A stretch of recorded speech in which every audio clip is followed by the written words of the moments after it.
Welcome back, guys, to MysteryCon. On this channel, I narrate conspiracy theories to help you sleep and relax. Before we start, make sure to like and subscribe, and also share this video with your friends and family to help them fall asleep too. Please let me know where you're watching this from and what time it is for you. Now sit back, relax, and let's begin. I never imagined my life would come to this. If you told me years ago that I'd be sitting here, hiding in some small, rundown apartment, watching my every move, I would have laughed it off. But now, everything I once believed is gone. The world I knew? It's all an illusion, controlled by powers I couldn't have possibly understood back then. But now I know too much. I used to work for the government, more specifically, a top-secret military contractor that handled projects no one ever spoke about outside of the classified rooms where they were discussed. The projects I worked on were complex, cutting-edge stuff, things that promised to change the world. But I never expected to be part of something this twisted. It all started with a job offer that seemed too good to be true. They promised me something extraordinary, to work on a project that would redefine everything we thought we knew about human potential. I wasn't told much about the specifics at first, just enough to pique my curiosity.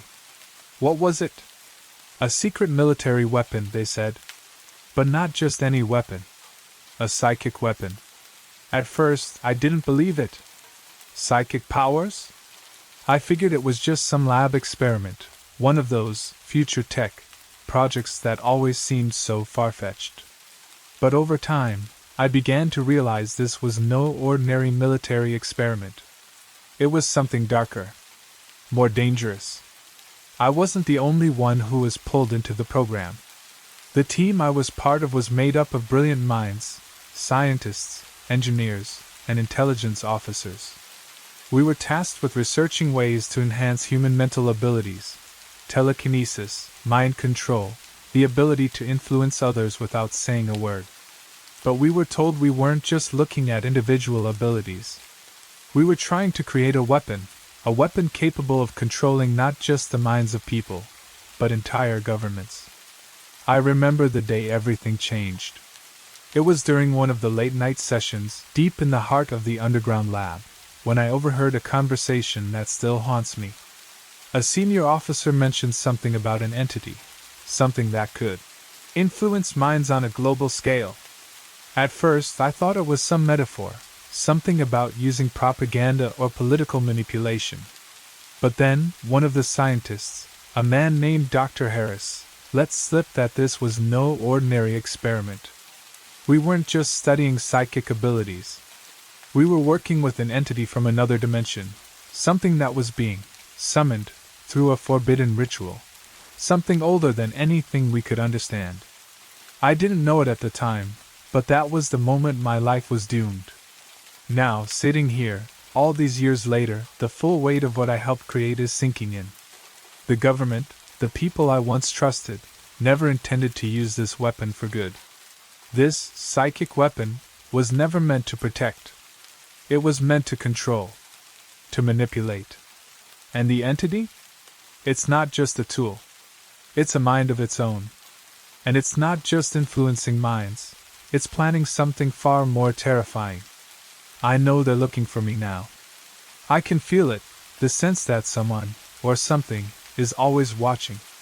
But before I disappear for good, I need to expose the truth. I need to warn the world. This is my story. The story of how I helped unleash a force that could wipe out free will itself. And the story of the entity that controls us all. I didn't realize it at first, but the first clue I stumbled upon was sitting right in front of me. It was buried deep within the archives, filed away under layers of other classified documents. But when I saw it, something about it sent a chill down my spine. It wasn't just any report, it was a single page, hastily printed, with the title, Entity Protocol, Mind Control and the Summoning of Otherworldly Entities. I had been doing what I thought was routine research, digging through old files, looking for patterns in psychic experiments. But this document felt different.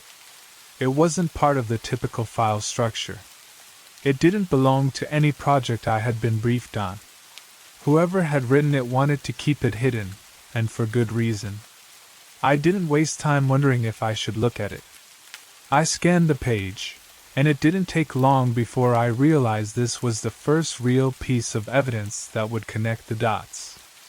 The document described a procedure used to summon an entity from another dimension, a being capable of controlling human minds. The language was strange, almost cryptic, filled with references to rituals that seemed more like ancient occult practices than anything scientific. But there was no mistaking the significance of the information. Human consciousness is no longer a limitation, the document stated. Once the entity is bound, it will have the ability to manipulate any individual within its influence, controlling their actions and thoughts. I stared at the page, unable to fully comprehend what I had just read. It felt like my world was tilting. I had known we were dealing with something dangerous, but this was beyond anything I could have imagined. We hadn't just been playing with the human mind, we had invited something from another world to control it. The protocol didn't just outline the summoning of the entity, it also detailed how it would be used as a weapon that could be deployed on world leaders, military figures, or anyone who had power. The document mentioned specific targets: leaders of foreign governments, intelligence officials, anyone who could disrupt the government's plan. These were the people the entity would influence. The document didn't just confirm the existence of the entity, it explained its method of control. Through a specific frequency or vibration, the entity would merge with the mind of its victim, slowly erasing their will and replacing it with its own. It could use them, manipulate them, and eventually turn them into puppets, acting only under its influence. I knew right then that I had to find more. This was the key to everything. I was in too deep, and now I had no choice but to go further. But I also knew that I wasn't the only one who had seen this document. The mention of a global influence raised my suspicions that the government was far more involved in this than I had initially thought. There were other players, higher-ups with more power, people who would go to any lengths to keep this a secret. I decided to take the file. It was too dangerous to leave behind. I copied it and encrypted the data, planning to share it with a trusted journalist. Someone who could investigate and expose the truth. But as I was about to leave the facility, something felt wrong. The hairs on the back of my neck stood up. I turned around, and it hit me. Someone was watching me. I couldn't shake the feeling that I was being watched. Every time I glanced over my shoulder, there was nothing, just the usual empty hallways of the facility, bathed in cold fluorescent lights. But it was there, an unshakable sensation gnawing at the back of my mind. Someone, or something, was aware of what I had found. I made my way out of the building as quickly as I could, clutching the encrypted files in my bag, my heart racing. It wasn't until I reached the street that I dared to exhale. But even then, I couldn't shake the paranoia. The air around me felt thick, as if something in the atmosphere was aware of my every movement. It was more than just a government cover-up at this point. There were forces at play that went beyond anything I'd imagined. I had to find answers. The first person I thought of was Alex, a journalist I'd worked with years ago. She was one of the few people I trusted, someone I knew could help me expose this madness. We met at an old diner, a quiet place where we could talk without being overheard. As I handed her the encrypted files, I could see the doubt in her eyes. She knew something wasn't right, but she couldn't fully grasp the scale of what I was about to tell her. The government isn't just hiding information, I said, my voice low, almost a whisper. They're actively suppressing it. And it's bigger than I thought. This weapon, this entity, isn't just about controlling a few minds. They're using it to manipulate entire governments, world leaders. They want to control everything. Alex stared at me, her skepticism evident.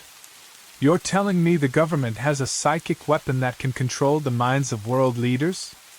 I nodded. It's more than that. It's an entity.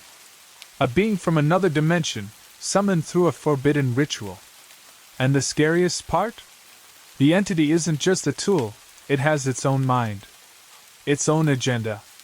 The words left my mouth like a heavy weight. For a moment, I thought she might laugh at me, dismiss me as a paranoid lunatic. But instead, she took a deep breath and leaned back in her chair, looking thoughtful. What kind of agenda are you talking about? I hesitated, then continued. It's not just controlling people. It's about merging with human consciousness. It wants to wipe out free will entirely. Anyone who's connected to it is slowly losing themselves, becoming a puppet. It's not just a government weapon, it's a global threat. As I spoke, something inside me began to unravel. I could feel it, an overwhelming sense of doom that wasn't just mine to bear. The government wasn't working alone on this. There were people, higher-ups, secret factions that had been behind this from the start. People who believed they could use the entity to reshape the world in their image. And that's when I first heard the name, the Council. Alex raised an eyebrow. The Council? They're a group within the government, I said, my voice dropping even lower. They've been pulling the strings from the shadows. They're the ones who created Project Psi. They control the entity. They've known about it for decades. I felt a shiver run down my spine. I'd heard whispers about the Council before, but I had dismissed them as conspiracy theories. Now, I realized they were real. They were the ones who had allowed this experiment to go too far. They were the ones who saw the entity not as a threat, but as a tool to be used for their own gain. Who are they? Alex asked, her voice tense. I shook my head. I don't know. But I know they won't stop until they've used the entity to control every aspect of global power. The more I spoke, the more I realized how much danger we were in. The entity wasn't just some isolated threat, it was part of a much bigger, more insidious plan. And I had no idea how deep this went. Who else had been involved? What else had been kept hidden? But I knew one thing for certain. I wasn't the only one in danger anymore. If the Council knew I had these files, they would stop at nothing to silence me. And Alex, she had just become a target too. I looked around the diner, feeling the weight of what I'd just unleashed. The world was never going to be the same again. It was only a matter of time before I realized that the danger was no longer theoretical. It was real, and it was closing in. Alex and I worked fast, diving into the encrypted files I had taken. The documents revealed even more chilling details about the entity and the covert operations surrounding it. But as we pieced together the fragments, something wasn't adding up. The deeper we dug, the more I felt like we were being led down a path designed to trap us. The files described the entity as a consciousness siphon, capable of linking with human minds and overriding their free will. It wasn't merely an influence, it was a transformation. The victims weren't just controlled, they were changed, made into conduits for the entity's will. I had seen the word merge repeatedly in the files, but it took some time for me to grasp its full meaning. The entity didn't just want control, it wanted assimilation. But the real shock came when I discovered a strange reference to an underground facility, buried in one of the documents. The name, Facility 13, kept popping up, often in connection with the most extreme experiments. It wasn't a place I had ever heard of, and that made it all the more intriguing. Alex, I think we've found something, I said, pointing to the screen. Facility 13, it's where the entity is being held. She leaned in closer, her expression serious. And it's in the documents, but there's no address, no location listed. Just the name. That's not normal. I nodded. It's like they don't want anyone to find it. Which makes me think that's exactly where we need to go. At that moment, a realization struck me like a punch to the gut. The entity wasn't just something to be controlled, it had already influenced certain individuals, people in high places. I couldn't be sure, but the idea gnawed at me. The council, the government officials, the ones who had orchestrated the whole project, they might have already merged with it. I wondered how many leaders around the world were now nothing more than puppets, their minds slowly being consumed, their free will erased. I looked at Alex, whose face had gone pale. If we go to Facility 13, if the entity's really there, we could be walking straight into a trap. Alex swallowed hard. So what do we do? Sit here and do nothing? No, I said, my voice sharp. But we have to be careful. This is bigger than just us now. The information we were getting from the files was becoming increasingly disturbing. As we continued to analyze the documents, we uncovered reports of strange, unexplainable events. People, scientists, researchers, even government agents, who had come into direct contact with the entity began to experience mental and physical deterioration. They had been compromised, their minds slowly rewritten by the entity's influence. Some were found catatonic, staring blankly, no longer aware of who they were. Others were gone, their bodies left behind like empty shells. But the real kicker came when we found a series of encrypted communications between high-ranking officials. In these messages, there was an explicit discussion about expanding the project, how the entity could be used on a global scale. The idea was to eventually use it on entire populations, erasing national borders and creating a unified world under one singular consciousness. I felt the weight of the discovery sink in. This wasn't just about controlling a few key individuals. This was about creating a new world order, where the entity's mind would become the only mind, the only will that mattered. I sat back in my chair, staring at the screen in disbelief. This is it, Alex. This is the truth. The entity isn't just a weapon, it's the key to total global domination. Alex stood up, pacing back and forth. So, what do we do with this information? Who do we trust with it? I rubbed my temples, the stress of it all starting to wear on me. We need to get this to someone who can expose it. Someone with the resources to take this down. But we have to be careful. The moment we go public with this, we're dead. We both knew what this meant. We were now marked. The government, the council, would do whatever it took to silence us. But there was no turning back. We had to stop this before it went any further. But as I looked at Alex, the fear in her eyes mirrored my own. We were on the brink of something much bigger than just a government cover-up. This was an ancient evil, a force that had been unleashed, and it was far from finished. It's funny how one small discovery can unravel everything you thought you knew. The more I learned, the more I felt like I was drowning. Every file, every hidden detail that we uncovered only pushed me deeper into this nightmare. But it wasn't until I found the encrypted report, buried in the darkest corners of the facility's server, that I truly understood the scope of the monster we were dealing with. The report wasn't like the others we'd found. It wasn't written in the cryptic, technical language we were used to. This one was different. It was personal. A journal entry of sorts, written by one of the original project leads.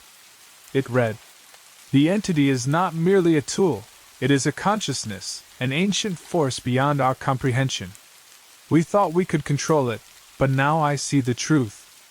It has been waiting for us, waiting for a host, a vessel to channel its power into this world. The more we attempt to bind it, the more it gains strength. It wants to merge with humanity, to become one with our minds. I fear that we have not created a weapon, but a doorway, one that will open to something beyond our world." Reading those words, I felt my stomach drop. Until that moment, I had thought we were dealing with a government weapon, something cold and calculated. But this wasn't a weapon. This wasn't just a scientific project gone wrong. It was far more sinister. It was a creature, an entity from another dimension, a being that had been waiting to invade. The report revealed the truth I had been desperately avoiding. This was never about control. This was about assimilation. The entity wasn't just influencing minds. It was trying to merge with them, to erase the boundaries between itself and humanity. It wanted to rewrite human consciousness, turning every mind into its own, creating a singular global mind, one that would obey its every will. I reread the entry, my fingers trembling. The implications were staggering. What we had created wasn't just a psychic weapon. It was the means to wipe out free will altogether. The entity's influence was spreading, slowly but surely, and the government had been complicit from the start. They didn't want to control a few world leaders. They wanted to control all of us. They wanted to erase individuality itself. I looked over at Alex, who was standing silently behind me, her face pale. She had read the report too. She didn't need to say anything. I could see it in her eyes, the horror, the understanding of what we were really dealing with. "We need to stop this," I said, my voice hoarse, barely above a whisper. Alex nodded, but there was a question in her eyes. "How? If the entity is this powerful, how do we even begin to stop it?" I didn't have an answer. But I knew one thing for certain. The entity's reach was already too vast. It had been using the government, the secret factions, and the global elites to extend its influence. And we were running out of time. Suddenly, the lights in the room flickered, and I froze. Something was wrong. The air felt thick, oppressive. I looked at Alex. She was frozen too, eyes wide with the same realization. We weren't alone anymore. The entity knew we had uncovered its secret. Before we could react, I heard a soft buzzing sound from the computer. A new file had appeared on the screen, one I hadn't downloaded. A message. It was simple, just 3 words. "We are watching." My heart pounded. The entity wasn't just a force from another dimension, it was already inside our world, manipulating everything. And now, it was aware of us. It knew we were trying to stop it. "Shit," Alex muttered, backing away from the computer. I didn't need to say anything. We both understood. The walls were closing in. The government wasn't just trying to control us. They were trying to protect the entity, to ensure it merged with humanity. If we were to stand a chance, we had to get out. We had to find a way to expose this before it was too late. But even as I said that to myself, I knew we were running out of time. The entity's influence was everywhere, and it wasn't going to let us leave without a fight. We were now marked. And the government, the council, they would stop at nothing to silence us. We had to go to Facility 13. But it wasn't just a facility anymore. It was the epicenter. The place where everything started, and the place where we'd either stop this nightmare, or be consumed by it. We didn't have the luxury of time anymore. The message on the screen was a clear warning. We were no longer safe. The entity had been aware of our actions for far longer than I had realized. Its reach was not confined to the government. It was already ingrained in the very fabric of society. The walls we thought we could hide behind were thin, too thin.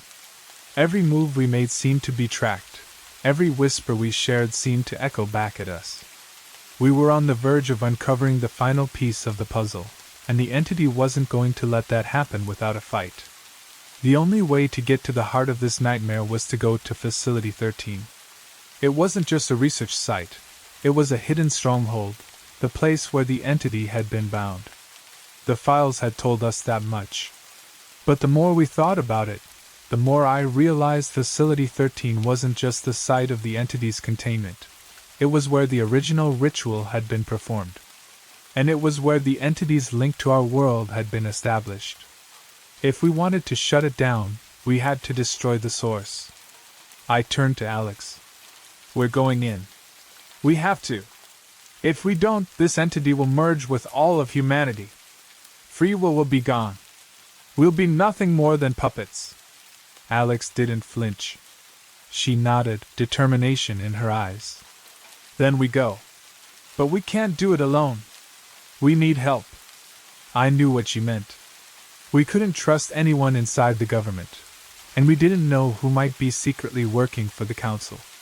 But there were a few people left in the world who still believed in truth, people who wouldn't be easily swayed by the promises of power. It was time to reach out to them. We contacted an old contact, someone I hadn't spoken to in years, a former colleague who had worked with me in the early days of the project. He was a scientist, one of the few who had started to realize the scale of what we were dealing with before he vanished. If anyone could help us understand how to destroy the entity, it was him. His response was immediate, terse, but clear. I know what you're dealing with. I'll meet you. But you have to hurry. That was all we needed. The next night, we met him in a deserted alleyway, far from prying eyes. His name was Dr. Martin Reyes, and though he had once been a part of the team that helped create the entity, he had always had doubts. Now, he was a fugitive, hiding from the very people he had once worked for. He wasted no time in giving us the most valuable information we could have hoped for. The entity's power doesn't come from the rituals alone, he said, his voice low. It's tied to a specific location, a point of convergence. The energy it draws from that place is what sustains it. It needs a constant flow of psychic energy, a direct link to the human mind. The more people it influences, the stronger it gets. But there's a way to sever the connection. If you destroy the source, you sever the entity's link to this world.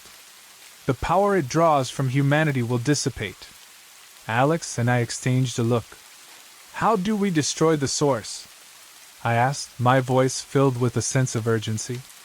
Martin hesitated, looking around nervously as if expecting someone to appear from the shadows. You need to destroy the containment chamber at Facility 13. That's where the entity was first bound. But it won't be easy. There are layers of protection. You'll need to disrupt the psychic frequencies, disrupt the resonance it shares with the world. I wasn't sure what that meant, but it didn't matter. We had to go, and we had to go now. Every second we wasted was another second the entity had to grow stronger. Let's move, I said. We drove through the night, the roads empty and dark, the weight of our mission pressing on us. The closer we got to Facility 13, the more I could feel the presence of the entity. It wasn't just in the air. It was in the very ground we were walking on. There was a palpable energy in the atmosphere, an oppressive feeling that made it hard to breathe. It was as if the entity was aware of us, waiting for us to arrive. Finally, we reached it. The facility loomed in front of us, a series of cold, gray buildings surrounded by a high fence. It looked ordinary enough, just another government research facility. But I knew better. This place was the heart of the beast. We approached cautiously, our footsteps silent against the pavement. Martin led us through a series of narrow corridors, his familiarity with the place making him the only guide we could trust. We didn't speak much, but the silence was heavy. Each step felt like we were inching closer to the truth, to the source of all the chaos. When we reached the main chamber, I knew immediately that we had found it. The walls were lined with strange equipment, and at the center of the room was a large, cylindrical structure, what I can only describe as the containment chamber. I could feel the energy pulsing from it, like a heartbeat, steady and unrelenting. Martin gave us a grim look. This is it. To destroy the entity, you have to destroy this chamber. But be warned, the moment you disrupt it, the entity will try to stop you. I didn't need any more warnings. We had come this far. There was no turning back now. The room was silent, except for the low hum of the machinery surrounding us. The air felt charged, like the very walls were alive, pulsating with energy. I stood in front of the containment chamber, my heart pounding in my chest. I knew that once we initiated the disruption, there would be no turning back. The entity would know. It would fight back. Martin motioned toward the control panel, his fingers quickly moving over the keys. This is where the resonance is amplified. We need to trigger a frequency that will disrupt the entity's link. Once the resonance is out of sync, the entity will be severed from the power source. I didn't fully understand the science behind it, but I didn't need to. I trusted Martin. He had been part of this project once. He knew what we were up against. I'll trigger the resonance, Martin said, his voice steady, but there was a look of anxiety in his eyes. You two need to stand back. The entity will try to stop us, and it's not going to be easy. Be ready for anything. We positioned ourselves behind a set of steel barricades. The pressure in the room seemed to build, growing heavier with every passing second. I glanced at Alex, who was watching me intently. Her face was tense, but there was resolve in her eyes. She had made the decision to follow me into this nightmare, and now there was no way out. Martin pressed a button on the panel. The machinery hummed louder, and a series of lights blinked rapidly. The floor beneath us vibrated slightly, and a distant, almost imperceptible sound filled the air. At first, it was faint, a whisper, like a voice carried on the wind. But as the frequency began to build, the sound grew louder, more distinct. It wasn't just a voice. It was a presence, a low, rumbling growl that seemed to come from the very walls themselves. I froze. The entity knew we were here. It was waking up. The growl intensified, and suddenly, everything went black. The lights flickered and then disappeared, leaving us in complete darkness. A sudden gust of wind swept through the chamber, knocking me off my feet. I grabbed onto the metal barricade to steady myself, but the force of the gust felt like something far more than just the wind. It was something alive, something pulling at the edges of my mind, trying to invade my thoughts. Stay focused! Martin shouted over the roar of the wind. We're almost there! But the entity wasn't going to let us take it down that easily. The air grew colder, and I could feel the weight of its presence bearing down on me. It wasn't just in the room. It was in my head, inside my thoughts, pulling at the edges of my consciousness. I heard whispers, soft at first, then louder, more insistent. You cannot stop me. The voice wasn't human. It was deep, like an ancient being speaking through the very fabric of reality. My mind strained to resist it, but I could feel myself slipping. My vision blurred, and for a moment I wasn't sure if I was still standing or if I had fallen into some kind of trance. Alex! I shouted, reaching out in the darkness. Focus! Don't let it in! The whispers grew louder, more chaotic, and I felt a pull in my chest, like the entity was trying to rip me apart from the inside.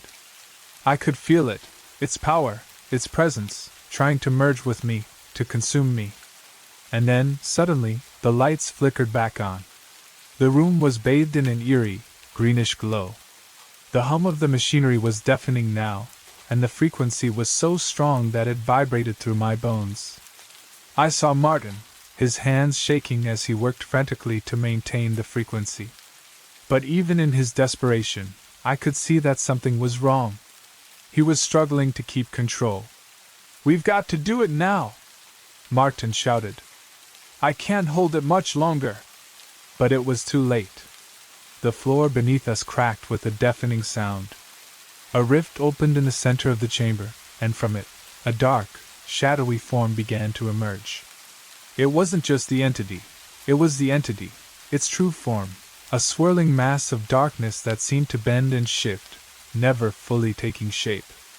It was neither human nor alien, but something entirely different. And it was angry. You cannot sever what has already begun. It hissed, its voice booming in my mind. You are mine! The rift began to widen, and I could feel the temperature drop even further. The air was thick with power, and the presence of the entity was so overwhelming that it was almost suffocating. It felt like the room was shrinking, and the walls were closing in. We need to destroy it, now! I shouted, my voice strained as I fought to hold on to my sense of self. Alex, her face pale, nodded. She pulled something from her jacket, an EMP device, something Martin had brought along in case things went sideways. She pressed the button, and for a moment, nothing happened. Then, a violent pulse surged through the room. The rift snapped shut, and the dark mass of the entity was momentarily frozen in place.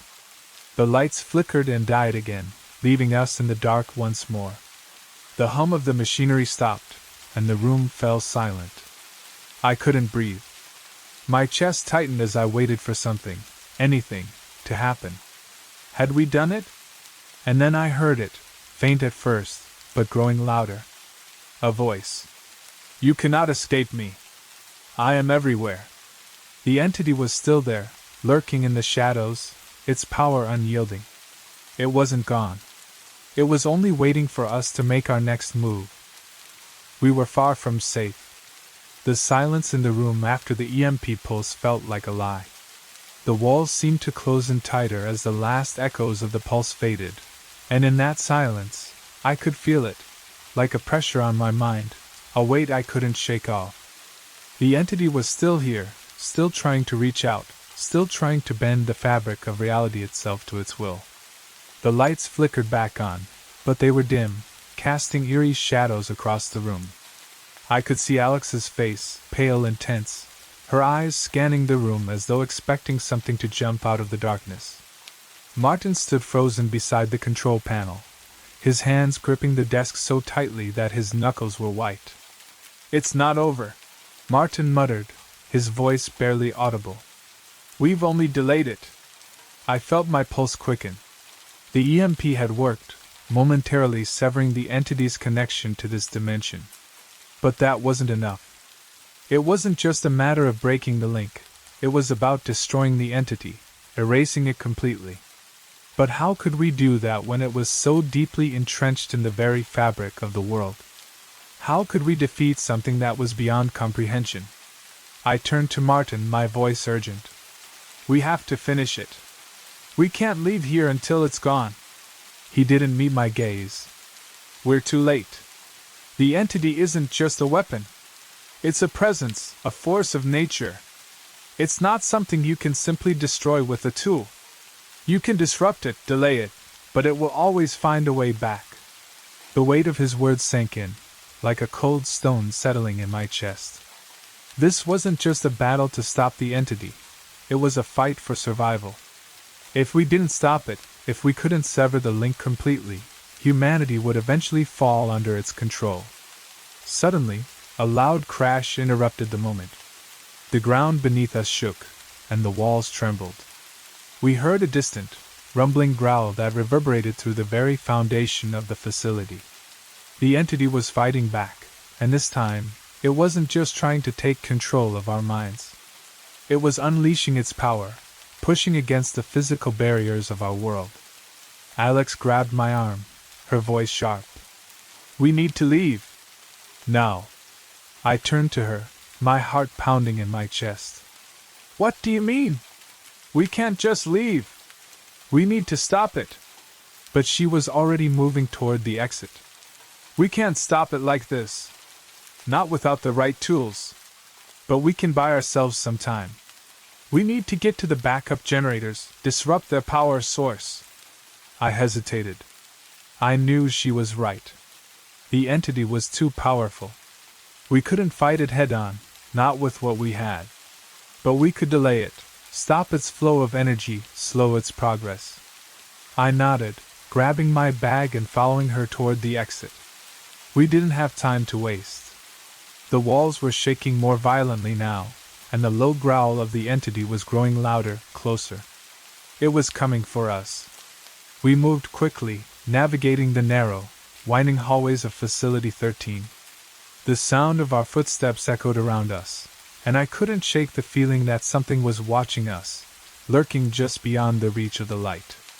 The air was thick with tension, and every corner we turned seemed to reveal more evidence of the chaos we had unleashed. Broken equipment, shattered glass, and strange markings on the walls, traces of the entity's power bleeding into our world. When we reached the backup generators, Martin was already there, working to bypass the security systems. His hands moved quickly, efficiently, but I could see the strain in his eyes. He knew what was at stake, and he knew how little time we had left. Once we cut the power, we might have a chance, Martin said, his voice tight. But we need to do it now. Alex stepped forward, her face set in determination. Do it. Martin pressed a few buttons on the control panel, and a loud, mechanical whirring sound filled the room as the generators powered down.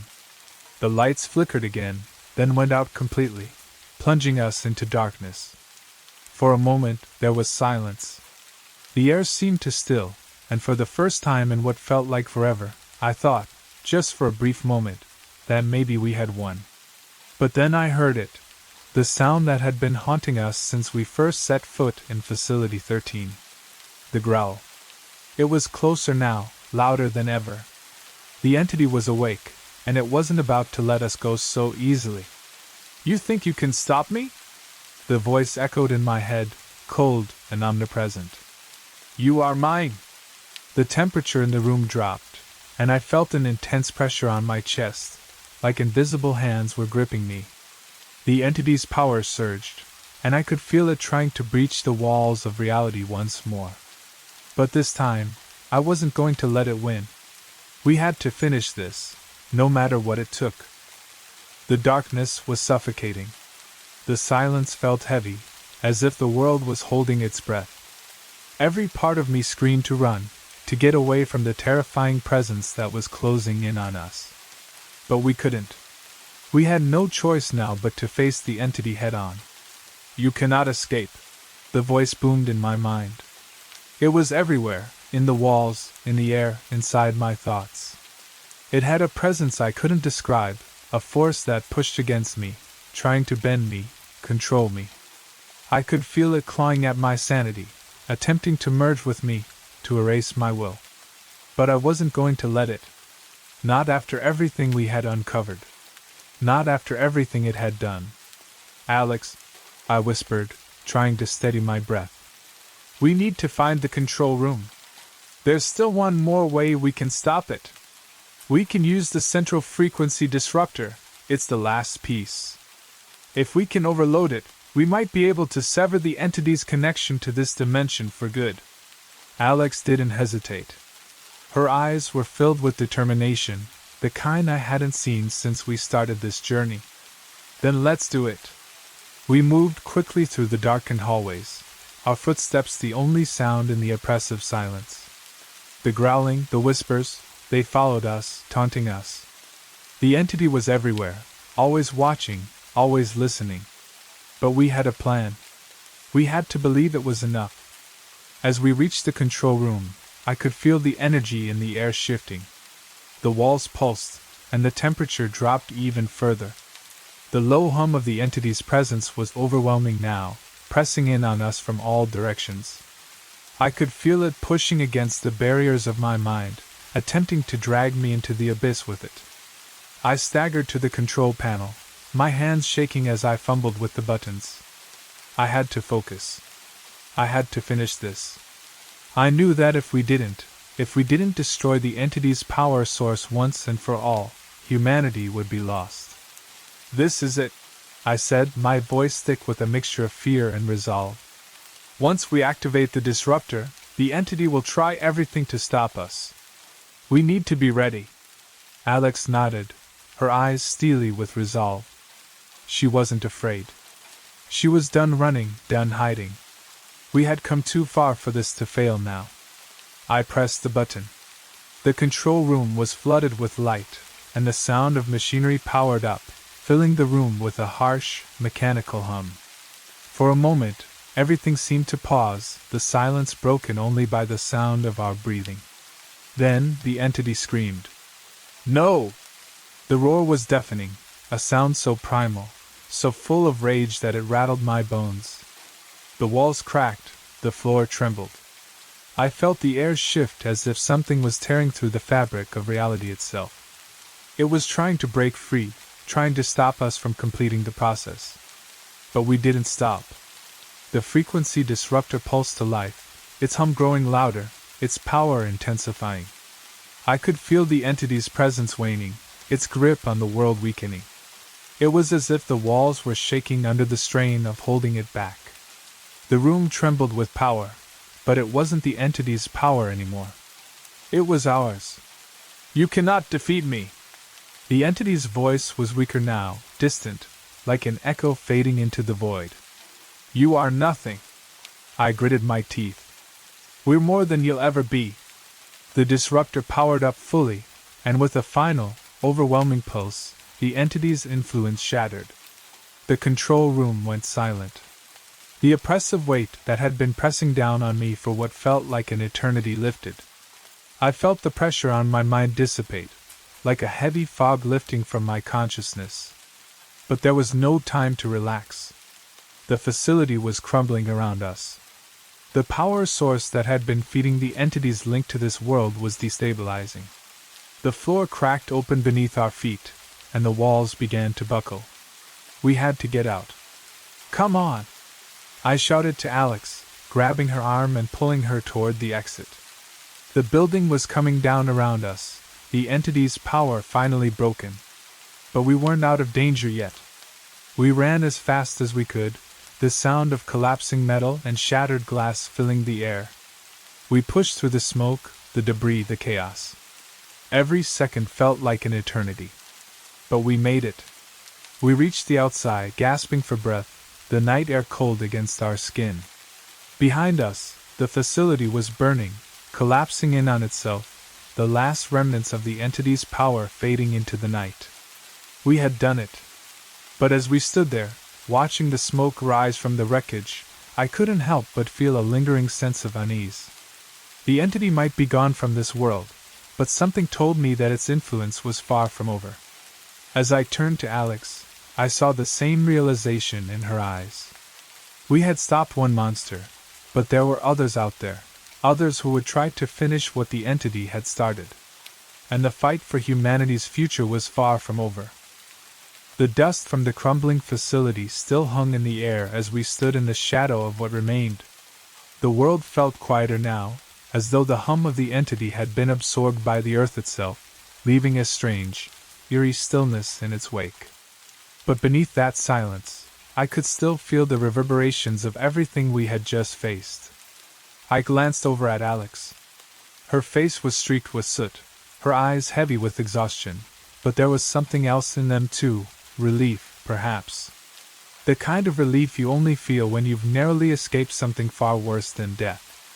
But I knew it wasn't over, not really. The entity may have been severed from this world, but its influence had already spread far and wide. Too many had been touched by its presence, too many had been changed. The question wasn't just how to stop it, it was how to stop what it had already set in motion. We did it, Alex said, her voice quiet. But I can't shake the feeling that this is just the beginning. I didn't have an answer. The feeling in my gut echoed her words. I wanted to believe that destroying the entity had been the final blow, but everything I had learned over the past few months told me that this was only the start of a much larger battle. We had fought back one creature, but how many others were out there? How many other projects like Project I had been buried deep within the government? And how many were still active? I turned away from the burning ruins of Facility 13 and looked toward the distant horizon. The early morning light was starting to break through the darkness, casting a pale glow over the desolate landscape. The world was waking up to a new reality, but I had no idea if that reality would be better or worse. What had we truly stopped? And what would fill the void left behind by the entity? We need to tell the world, I said finally, the weight of the words pressing down on me. Everything we found, everything we uncovered, it has to be known. People have the right to know what happened here, what almost happened to them. Alex nodded. But we both know it won't be easy. The government isn't going to let us expose this. They'll do everything in their power to erase what we know. They'll label us as crazy or worse, disappear us. I met her gaze, the resolve hardening inside me.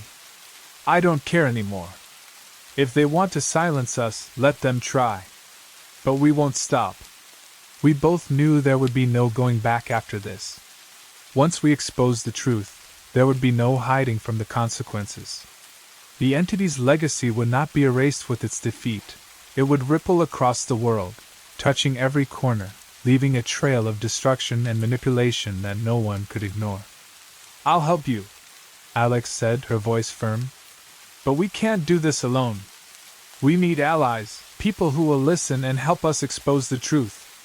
There are others who won't be able to sleep at night knowing what we know. They need to know the risks, the potential of what's out there."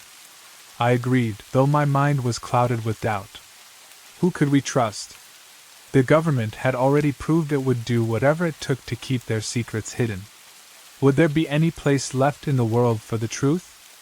Or had the entity's influence already stretched so deep into every institution that the lie would continue to thrive, unchecked? As we made our way back to civilization, our first steps away from the ruins of Facility 13, I couldn't shake the feeling that this was only the beginning. We had taken down one threat, but how many more were lurking in the shadows, waiting for their moment to rise? And more chillingly, was the entity truly gone? Or had we only severed the connection, buying ourselves time before it came back stronger than ever? The answers weren't clear. But one thing was certain, we weren't done yet. The war wasn't over. Not by a long shot. It started like any other day, mundane, predictable, and filled with the weight of retirement. As a retired military officer, Colonel Richard K. thought he'd seen everything that could be seen. My life had been nothing but duty and sacrifice. But when I stumbled upon the file, hidden in a long-forgotten storage room, I had no idea what I was about to uncover. The file wasn't even marked properly. No title. No date. Just a faded, almost crumbling folder that practically screamed to be ignored. But something inside of me told me that I had to look. I was alone that day, unusual for me, and I guess in hindsight, I was already craving something to break the monotony. Inside the file, I found documents that weren't supposed to exist, military reports, old sketches, and diagrams. The diagrams weren't of weapons I'd ever seen before. They were of alien craft. I knew enough about extraterrestrial technology to recognize that these were unlike anything our world had developed. The sketches seemed amateurish at first, but there was something about them, something too precise. The edges were too sharp, the designs too intricate. Whoever made them knew what they were doing. It was at that moment that I realized that Earth had been engaged in something much bigger than I could have ever imagined. I spent the next few days in a haze, flipping through the pages. The documents referenced something bigger, something I couldn't quite make sense of at first.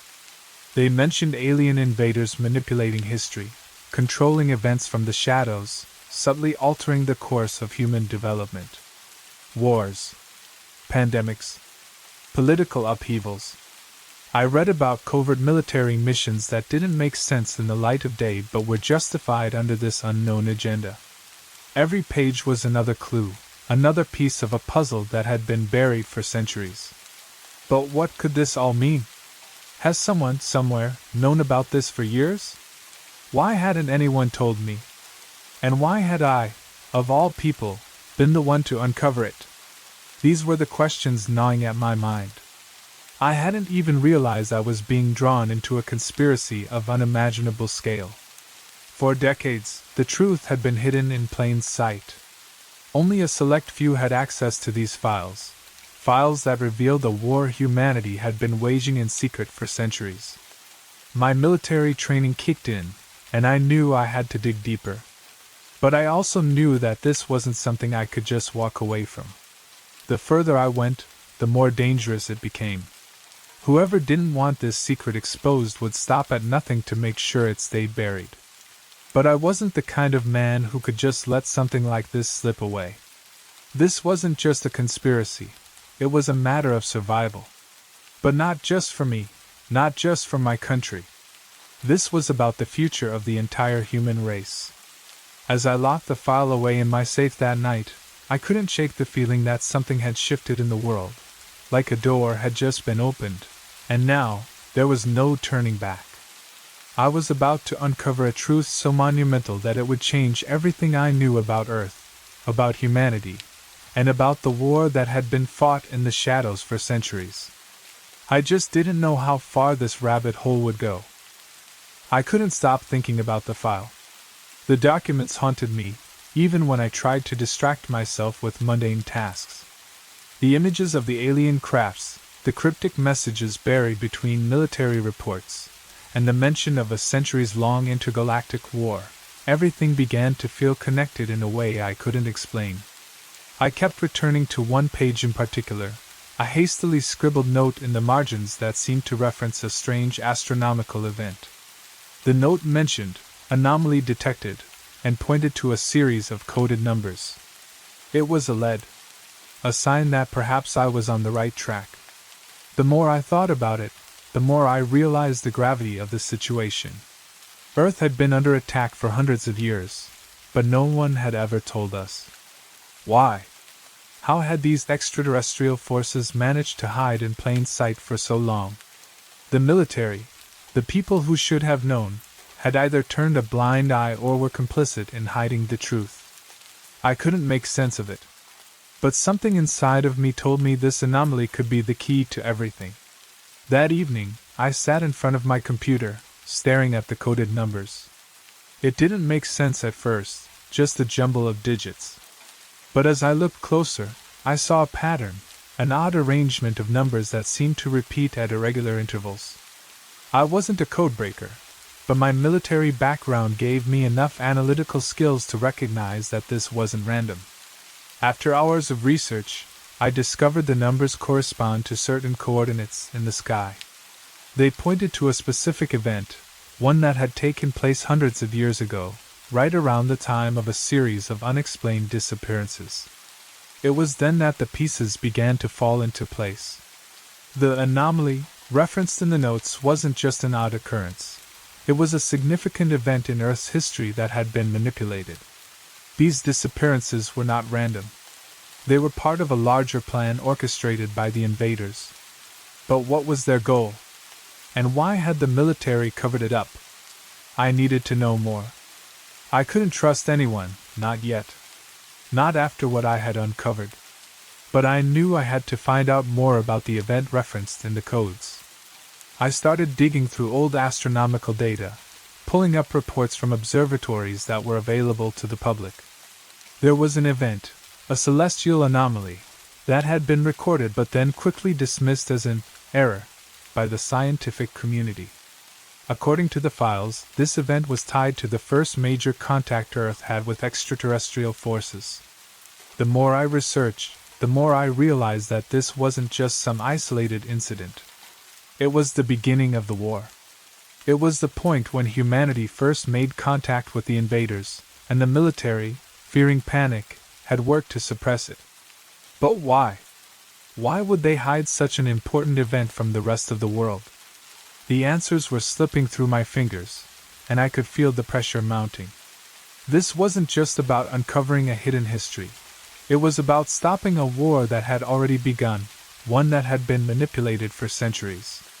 That night, as I sat in my office, the weight of it all pressed down on me. I could feel something closing in, something beyond my understanding, as if the universe itself was conspiring to keep this truth buried. But I wasn't ready to stop.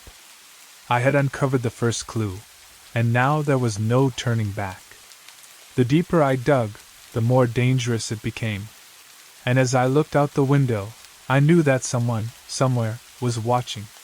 The war had begun long before I was born, and now, it was up to me to uncover the truth before it was too late. By the time I had pieced together the first layer of this conspiracy, I knew I was in over my head. The clues were adding up, but they raised even more questions. Who else knew about the alien invasion? Who had been covering it up all this time? The more I dug, the clearer it became. There were powerful forces working against me, forces that had no intention of letting the truth come to light. I couldn't shake the feeling that I was being followed. The strange glances from strangers, the sudden cuts in communication with people I had reached out to, they weren't coincidences. I was being monitored, and whoever was watching me didn't want me to uncover any more. I could feel the pressure mounting as I realized the scope of the people involved. This wasn't just some rogue group of scientists or military officers trying to keep a secret. It was an organized force, hidden in plain sight, with deep ties to governments and global powers.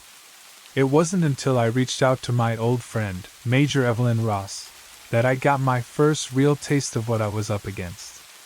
She was someone I had trusted, someone who had fought alongside me in countless missions, but something about her had changed.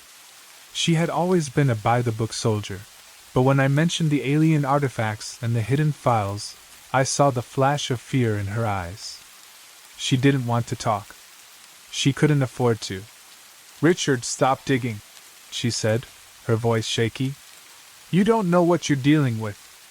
There are people, powerful people, who have been keeping this under wraps for too long, and they'll do anything to stop you." She tried to backpedal, pretending nothing was wrong, but I knew better. The fear in her eyes spoke volumes. I pressed her for answers, but she refused to give me anything more. Before I could push her further, a phone call came through, and she abruptly ended our conversation. That was the moment I knew Evelyn wasn't just scared, she was hiding something. She was part of it. She had been part of the cover-up for years. I needed answers, and Evelyn wasn't going to provide them. I decided to go it alone.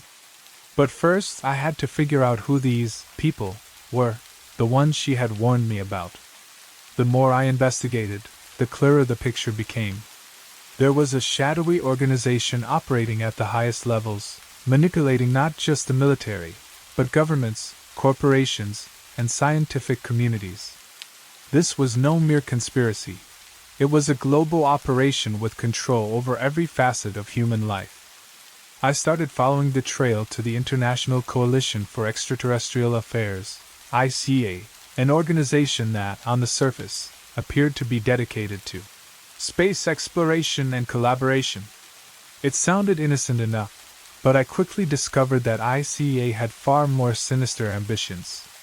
It wasn't about peaceful exploration, it was about controlling alien technology and manipulating humanity's development for their own agenda.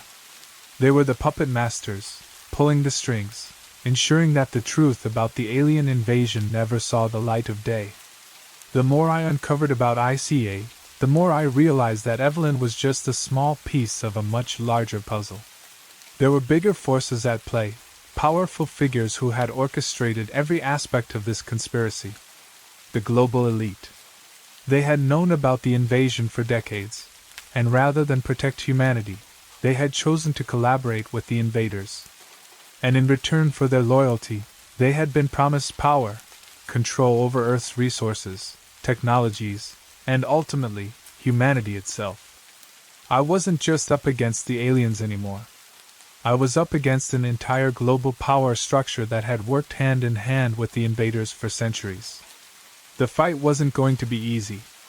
In fact, it might already be too late. But I couldn't stop now. I had to expose them.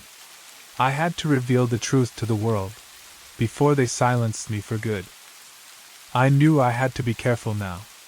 The deeper I went into this conspiracy, the more dangerous things became. ICA had eyes everywhere, and anyone who dug too deep risked disappearing without a trace. I couldn't rely on anyone I once trusted, not after what I'd learned about Evelyn. She wasn't the only one involved in this cover-up. There were countless others, all part of a much larger network. The global elite had infiltrated every level of society, government, military, science, and they all had a stake in hiding the truth. But I wasn't going to back down. If I was going to expose this, I needed more information, concrete evidence, something irrefutable that would force the world to take notice. I started digging through old military files, cross-referencing reports with civilian archives. I contacted a few trusted colleagues from my time in the service, men and women I knew could handle sensitive information. But every time I reached out, I found that they had been warned off. They either didn't respond or gave vague answers, as if they were scared of being associated with me. The isolation was starting to weigh on me. Then, A breakthrough came from an unexpected source. While going through a stack of old UFO sightings reports, I stumbled upon an archive of audio recordings. The files were marked as top secret, but someone had managed to leak them. The recordings were from a military base in the mid-1980s, just after a supposed alien encounter. At first, the recordings seemed innocuous. Military personnel discussing strange lights in the sky, unusual radar readings, that sort of thing. But as I listened further, a particular exchange caught my attention. One of the officers was speaking with a man whose voice I didn't recognize. The conversation was about a deal, an agreement between the government and extraterrestrial forces. The officer confirmed that the government had agreed to assist the aliens in exchange for advanced technology. But what caught my attention was the mention of a resource plan. The officer was warned not to reveal too much about the deal, especially regarding Earth's population. The pieces started to fall into place. The aliens weren't just manipulating history for their own gain. They were using humanity as a resource. The so-called war wasn't about conquest, it was about control. The alien invaders were harvesting Earth's population, using them for something I still couldn't fully understand. And the government knew about it. They had agreed to it. I couldn't believe it. This wasn't just an isolated conspiracy or a rogue alien invasion. This was a global-scale operation, and it had been happening for decades. The more I listened to the recordings, the more I understood just how deep this went. It was no longer just about stopping an alien threat. It was about exposing an entire global system that had been set up to enslave humanity. The gravity of what I was uncovering hit me like a punch to the gut. I couldn't even trust my own government anymore. They had been complicit in this for years. The conspiracy wasn't just about alien invaders. It was about human collaborators who had sacrificed their own kind for the promise of power and technology. I couldn't do this alone. I needed help. Someone who could help me process all of this information and verify the connections I was starting to see. But I had no one left to trust. Every ally I'd once had was either in hiding or part of the cover-up. The world was closing in on me, and I could feel the walls tightening. But I knew I couldn't stop now. The truth was out there, buried in the archives, in the audio recordings, and in the files I had gathered. All I had to do was put it together and expose it to the world. But that wouldn't be easy. The more I uncovered, the more I realized just how high the stakes were. The powers that be weren't going to let this information go without a fight. And they would stop at nothing to protect their secrets. But I couldn't let that happen. The world deserved to know the truth, even if it meant risking everything. It wasn't until a late night of relentless searching that I finally stumbled upon the breakthrough I'd been desperately looking for. I was sitting in front of my computer, surrounded by a sea of documents, old reports, and audio recordings. My mind was spinning, the pieces of the puzzle scattered across the screen. Everything I had uncovered so far had been leading me to this moment, but I had no idea how it would change everything. The discovery came from an encrypted database I had accessed through a secure government channel. It wasn't easy to get into, but after weeks of trying, I managed to bypass the security protocols. What I found inside was staggering. There, buried beneath layers of digital protection, was a report that detailed the origin of human life on Earth. A report that confirmed what I had long suspected, but never fully believed until now. Humanity wasn't just a random creation of nature. We were the product of an experiment, an alien experiment. The document described how extraterrestrial beings had genetically engineered humanity millions of years ago, using Earth as a testing ground for their hybrid species. They had seeded the planet with a mixture of their own DNA and human-like species from distant parts of the galaxy. Over time, these beings had evolved, but their true nature remained hidden, buried deep within our genes. The invaders hadn't just come to conquer Earth, they had come to harvest the fruits of their creation, to control their experiment, and maintain dominance over the human race. The implications of this discovery were mind-boggling. It wasn't just about alien invaders trying to take over Earth. No, this was far more insidious. The invaders were using humanity as a resource, harvesting us as part of a long-term plan to extract energy, knowledge, and labor from us. They had been manipulating human history for centuries, subtly guiding our development, wars, and political movements, all to ensure that their experiment remained under control. The document outlined a chilling reality. Earth's population wasn't just a collection of individuals.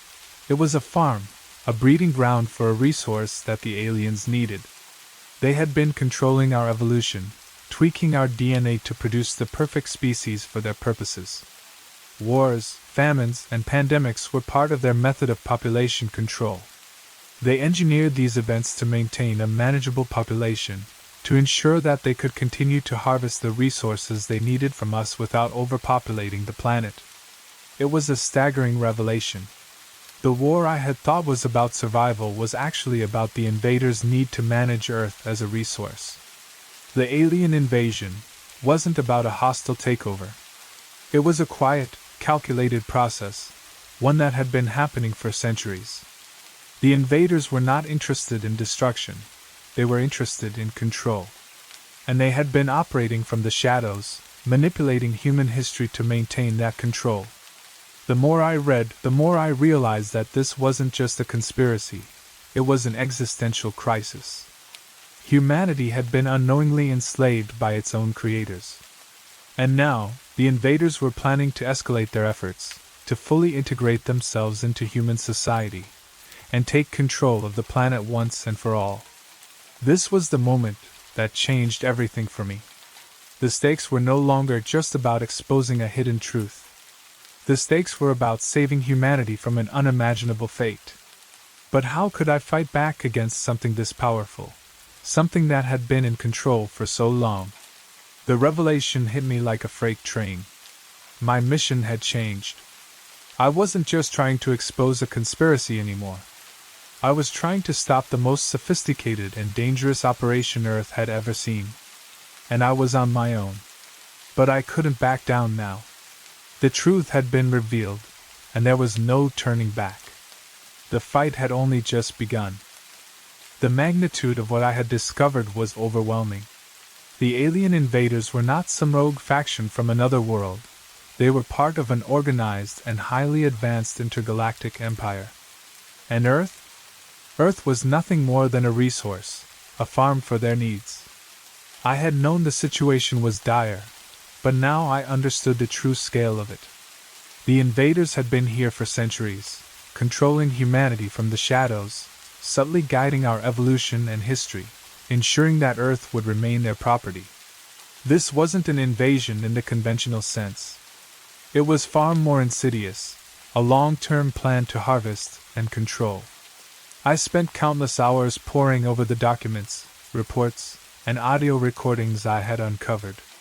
The more I read, the clearer it became that these extraterrestrials weren't just technologically superior, they were masters of manipulation, controlling not just our physical world but also our minds and perceptions. They had been subtly influencing humanity's major events, wars, revolutions, technological advancements, even the rise and fall of empires. It wasn't about open warfare. It was about control through quiet influence, through guiding humanity toward the outcomes they desired, without us even knowing it. The documents described a system of mind control, technologies that had been developed over millennia, embedded in our society through media, government, and even religion. The invaders had inserted subtle cues into human culture, shaping our behavior, our desires, and even our understanding of the world. This wasn't some far-fetched theory. The evidence was all there, scattered throughout the records I had found.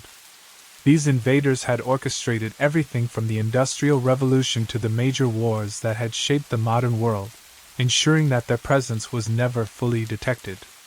But why Earth? What was it about humanity that made us so valuable? The answer was terrifying. We weren't just a resource in terms of our labor or technological potential. We were a living energy source. The alien empire needed humanity's collective energy to power their intergalactic machinery, their ships, and their advanced technologies. We were part of a vast galactic ecosystem, one where human energy was crucial to the functioning of their empire. Our emotions, our thoughts, our very existence had been harvested and used to fuel their operations. The more I understood, the more I realized just how deep their manipulation ran. Earth wasn't just a battleground, it was a resource-rich world, and humanity was nothing more than a cog in a much larger machine. The invaders didn't need to destroy us. No, they had found a far more efficient way to maintain control. They had infiltrated our world, our systems, and our minds. And now, they were ready to make their move. But what was their ultimate goal? If they had been controlling humanity for so long, why didn't they just reveal themselves?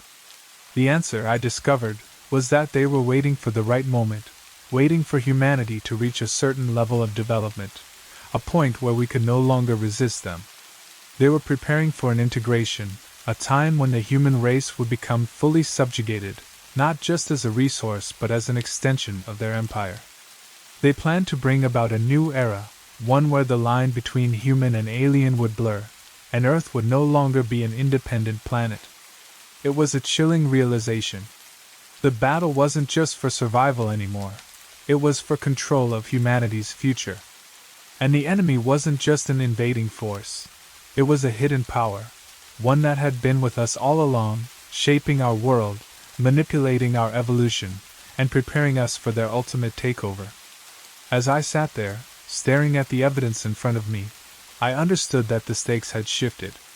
This wasn't just about uncovering the truth, it was about stopping an entire empire from absorbing Earth into its fold. The question wasn't whether humanity would survive, it was whether humanity could ever truly be free again. But I couldn't give up. The truth had to be exposed.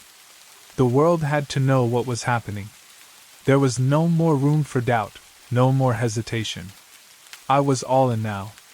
If I didn't act, if I didn't expose this for what it was, humanity would be lost forever. I thought I had the pieces of the puzzle neatly in place. I had uncovered the alien agenda, understood their manipulations, and even deciphered the global web of collaborators working alongside them. I was getting closer to the truth, closer to exposing the conspiracy to the world. But nothing had prepared me for the betrayal that would shake me to my core. It happened on a cold night in early winter, a few weeks after I had uncovered the alien agenda. I had been in contact with a former colleague, someone I trusted deeply during my military service, Major Samuel Hayes. We had served together in some of the most dangerous operations, and he had always been a reliable ally. Or so I thought. I reached out to Hayes for help, thinking he might be able to provide me with more evidence, or introduce me to other military personnel who could assist in exposing the truth. When he agreed to meet, I felt a glimmer of hope. Perhaps, just perhaps, he could offer the breakthrough I needed. We arranged to meet at a remote cafe on the outskirts of the city, somewhere far from prying eyes, where we could talk without fear of being overheard. When I arrived, I scanned the cafe, my eyes immediately falling on Hayes, sitting in a corner booth, looking as calm and composed as ever. But something felt wrong. I couldn't put my finger on it, but there was an unease in the air. As I walked over to the booth, I saw that his expression was colder than usual, his body language tense. "I'm glad you reached out," he said, his voice low. But there was something off about it, a tension that wasn't there before. We exchanged pleasantries, but it was clear that this wasn't just a casual meeting. As soon as I sat down, I started talking about the files, the alien agenda, and the conspiracy I had uncovered. Hayes didn't respond immediately. Instead, he just listened, his face unreadable. When I finished, I looked at him, expecting some kind of reaction, perhaps skepticism, maybe even disbelief. But what I got was something far worse. "Richard," he said slowly, his voice almost a whisper, "you don't understand the full picture. You've been digging in the wrong direction." I felt a chill creep up my spine. What are you talking about? I asked, my heart starting to race. Everything you've uncovered, the files, the alien agendas, the manipulation of humanity, it's all true, but there's something you don't know. Something far more important than the truth you're chasing. I stared at him, confused. What do you mean? Hayes leaned in closer, his eyes darting around nervously. I'm one of them, Richard. I'm part of the operation.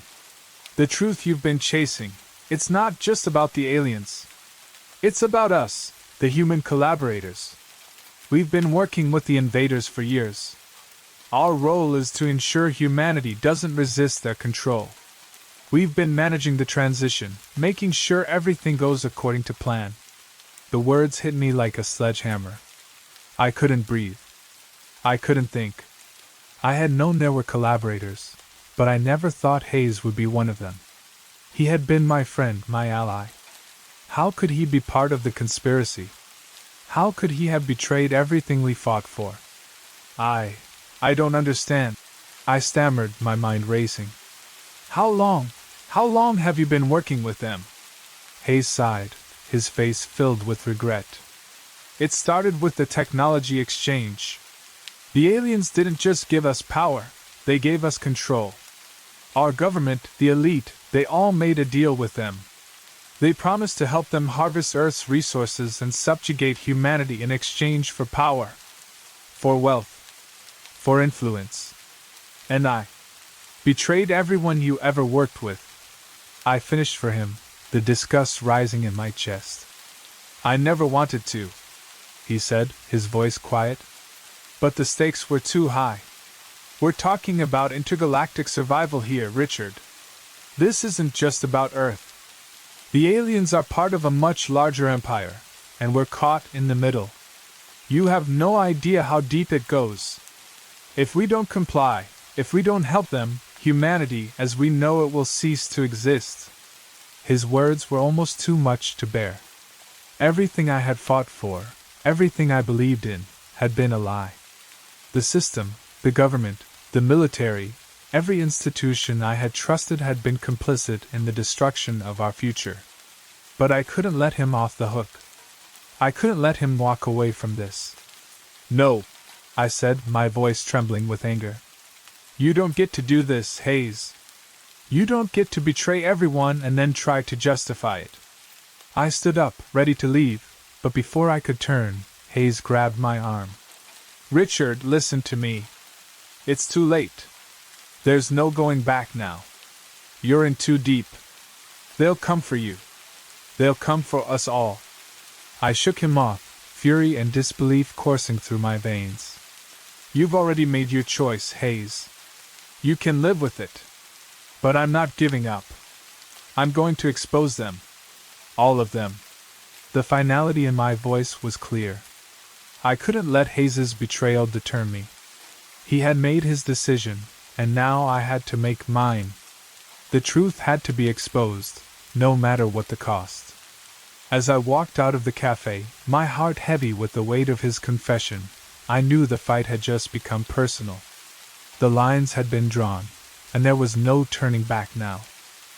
I had always known that the deeper I dug into this conspiracy, the more dangerous it would become. But after the betrayal, after Hayes' confession, I understood the true cost of what I was up against. The alien invaders weren't just a threat to humanity, they were a threat to everything we knew, everything we had built. The systems we trusted, the governments we believed in, the people we relied on, they were all part of the machine. And the worst part? No one knew. No one had any idea of the true scale of what was happening. I had to stop them. I had to expose the truth, no matter the cost. The first step was making sure I wasn't alone in this fight. I couldn't take down this vast network of conspirators on my own. I needed a team, people who understood the stakes and were willing to risk everything to fight back. But trust was a luxury I no longer had. After what had happened with Hayes, I couldn't afford to bring anyone in who wasn't fully committed, who didn't have a vested interest in exposing the truth.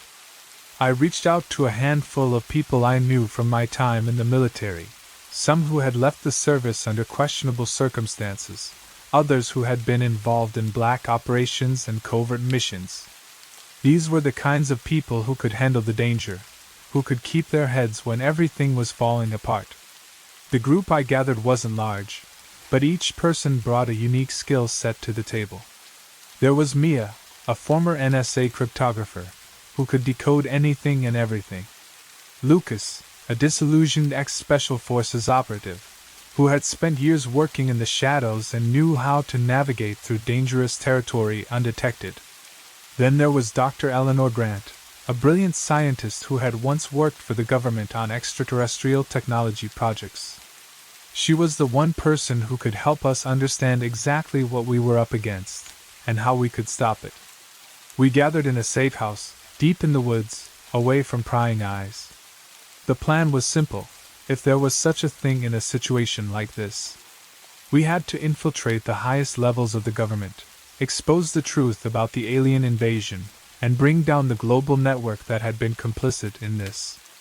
We would leak everything to the public, every file, every recording, every piece of evidence that would reveal the conspiracy for what it was. We would show the world that humanity had been enslaved, that we were not alone, and that we had been manipulated by forces far beyond our control. But there was a catch. The government, the military, and the alien collaborators would stop at nothing to keep their secret. The higher-ups had already seen how far I'd gone, and they were preparing to do whatever it took to silence me. And they weren't just going to take out one person, they were going to make sure no one else would ever find out the truth. They had eyes everywhere. The plan had to be flawless. We couldn't afford a single mistake. Our first objective was to break into one of the most secure military facilities in the world, one that housed the classified records on the alien technology and the global collaboration with the invaders. It was a high-risk operation, but it was the only way to get the hard evidence we needed to make our case. The night before the mission, as I sat with my team, I felt the weight of what we were about to do. It was a fight for survival, not just for me or my team, but for the entire human race. The enemy wasn't just a foreign force, it was a global conspiracy that had shaped our entire world. We were about to take on something bigger than any of us could fully comprehend. But we had no choice. If we didn't act now, the human race would remain enslaved, controlled by forces that had been pulling the strings for centuries. I looked around at my team, each one of them focused, determined, knowing what was at stake. There was no turning back now. If we succeeded, we would expose the truth and ignite a revolution that would change the world forever. If we failed, well, we couldn't afford to fail. As we prepared to move out, I knew that the battle was only just beginning. This wouldn't be easy. It would be a fight to the death. But it was a fight worth having. For the truth. For humanity. For the future. Tomorrow, everything changed. The adrenaline was coursing through me as I watched the rest of the team prepare for the mission. We had spent days, even weeks, gathering information, strategizing, and making sure everything was in place. Now, it was time to put our plan into action. The military base we were about to infiltrate was one of the most secure places on Earth. Everything depended on us getting in undetected, extracting the evidence, and getting out without leaving a trace. We suited up in tactical gear, our faces grim with the understanding of what was at stake. As we loaded into the vehicles and made our way toward the facility, I felt the weight of the mission pressing down on me. We were about to face an enemy that had been operating in the shadows for centuries. This wasn't just about military forces or alien invaders. It was about a global network of conspirators who had managed to manipulate and control humanity for far too long. And now, they were preparing for their final move, one that would completely subjugate the human race. Mia had hacked into the base's security system, bypassing the high-tech defenses that surrounded the facility. The base was surrounded by armed guards, surveillance cameras, and motion sensors. But with Mia's skills and the element of surprise on our side, we managed to slip past unnoticed. The hardest part was getting to the central server room, where the classified documents and files on the alien collaboration were stored. This wasn't just about technology. It was about exposing the very truth that had been hidden from humanity for centuries. As we neared the server room, we encountered our first real obstacle. A group of soldiers had been stationed outside the entrance. They weren't expecting us, but they were still well equipped and well trained. Lucas, our ex-Special Forces operative, led the charge. With military precision, he incapacitated the soldiers without a sound. There were no second chances here. If we were detected, it would be all over. Inside the server room, the mission was clear: download the files, destroy any backups, and get out. But as I stood in front of the terminal, about to access the most sensitive information in the world, I felt a strange sense of unease. What would happen once the world knew the truth? Could humanity survive the revelation? The aliens had manipulated us for so long that we had no idea what our future would look like. Mia's fingers flew across the keyboard as she worked her magic, breaking into the military's encrypted servers. The files began downloading, and as they did, I felt a sense of accomplishment wash over me. We were so close. But then, just as I thought we might pull this off, the worst possible scenario unfolded. The security system suddenly went into lockdown, and an alarm blared, signaling that we were no longer undetected. We had been found. The facility went into full lockdown mode. The doors slammed shut, and guards flooded the corridors, armed to the teeth. The sound of boots on the concrete floor echoed through the halls. We had minutes, maybe seconds, before they overwhelmed us. Mia and Lucas immediately sprang into action, holding off the approaching guards while Dr. Grant and I focused on getting the files out. The tension was unbearable. Each second felt like an eternity. The team worked in perfect synchrony, doing what we had trained for, what we had rehearsed. But it was clear now that we were not going to get out unscathed. The fight wasn't just against the alien invaders. It was against the entire system that had allowed this to happen. The system was fighting back with everything it had. We fought our way out of the facility, but not without loss. A few members of our team were injured, some more seriously than others.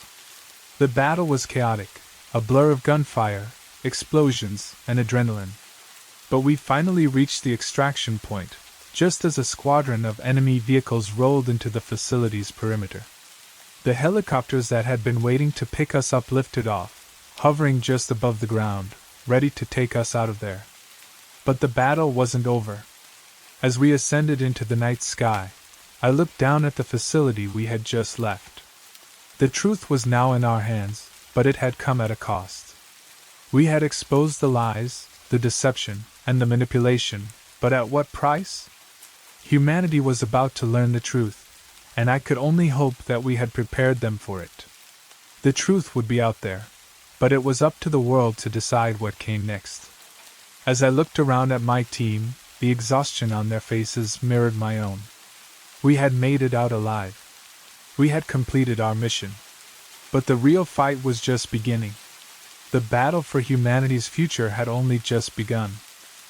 The truth was finally in the open. The files we had risked everything to obtain were now in the hands of the public, leaked to the world through secure channels and broadcasted across the globe. The invasion, the manipulation, the global conspiracy, everything had been exposed. The world was reeling from the revelation, struggling to comprehend the enormity of what had just been laid bare. Humanity had been unknowingly enslaved for centuries, controlled by extraterrestrial invaders who had turned Earth into a resource to be harvested, to be consumed. But even as the truth spread, I knew that exposing the conspiracy wasn't the end of the battle. The real challenge lay in what came next. The alien invaders, now that they knew their existence was no longer a secret, were likely to escalate their efforts. They had been operating in the shadows for so long, and now, with humanity's awareness of the truth, their plan was at risk. I had no illusion that they would just stand by and let the world awaken. They had been too patient for too long. I sat with the team in the safe house, watching the chaos unfold on the news. The world was reacting. Governments were scrambling to respond. Scientists were racing to analyze the alien technology we had uncovered, and protests were erupting in the streets. People were angry, scared, and confused. But they were also awakening. They were starting to realize just how much control had been exerted over their lives. "What now?" Mia asked, her voice weary but resolute. She had been with me from the start, and we had been through so much together. "The world knows the truth. But do you think they'll accept it? Do you think they'll fight back?" I couldn't answer her immediately. The truth was, I wasn't sure what the world would do. The alien invaders had been so deeply embedded in human society, controlling governments, corporations, and military forces, that I feared humanity's response might be fractured. Some would demand war, others would want to negotiate, and still others would want to do nothing at all, too overwhelmed by the sheer scale of it all. But one thing was certain, things had changed forever. We couldn't go back to the way things were. The fight had begun, and we had ignited a spark that would never be extinguished. But there was something else that I had come to realize during those long hours of reflection. The invaders weren't just an external force. They had already influenced humanity in ways that ran deeper than I had initially understood. The world was full of collaborators, people who had knowingly or unknowingly worked alongside the aliens to maintain the status quo. These people weren't going to give up power without a fight. They would do everything they could to maintain control, to suppress the truth, and to prevent the world from breaking free of their influence. The revelation of the truth wasn't just a victory, it was a call to arms. Humanity was going to have to fight to reclaim its freedom. The world would need leaders, thinkers, and warriors willing to resist, willing to rise up and take back what was rightfully ours. It wasn't going to be easy, and it wasn't going to be fast. The alien empire was vast, and its influence ran deep. But we had one advantage: knowledge. The truth was out, and once the truth was known, it was impossible to erase. As I sat there, contemplating the future, I realized that this was just the beginning. The battle for Earth's freedom, for humanity's future, would not be decided in one day, 1 year, or even 1 decade. It would be a long, drawn-out struggle, one that would require all of humanity to come together, to unite under a single cause, to break free from the invisible chains that had bound us for centuries. The final confrontation, the true battle for Earth's future, was just beginning. The aliens might have controlled our past, but they didn't control our future. That future was now in our hands. As I looked at my team, each of them battle-worn but resolute, I knew that we had already made history. We had exposed the truth. But now, we had to make sure that humanity didn't just survive, it thrived. We had to take back our planet, our sovereignty, and our place in the universe. The war wasn't over. But with the truth in the open, humanity now had the power to fight back. And we would fight. For Earth. For freedom. For the future. I never thought I'd end up back here.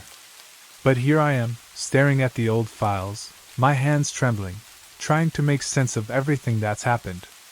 My name's David Collins, and I used to be an air traffic controller. That might sound like just another boring desk job, but let me tell you, what I saw all those years ago, it changed everything. It all started with an incident I was involved in, back in 1997. It wasn't the kind of thing you talk about casually. There was a UFO sighting, more than one, actually, and not just some quick flash of light in the sky, but a clear, up-close encounter. I never spoke about it, not to anyone, because I knew that once you said the words UFO in a professional setting, it was like you were suddenly the town lunatic. But now, things have changed. The odd dreams I've been having, the flashes of memory, They won't let me go. I keep seeing their faces, the beings so calm, so peaceful. It's been years since I left the air traffic control towers behind, trying to live a quiet life. But nothing feels quiet anymore. Every night the same dream. A warning. I've always dismissed it as just that, dreams. But what if they weren't? What if, in some twisted way, I had missed something important all those years ago? Sitting in my small apartment, the walls lined with dusty old records and books, I opened the first file.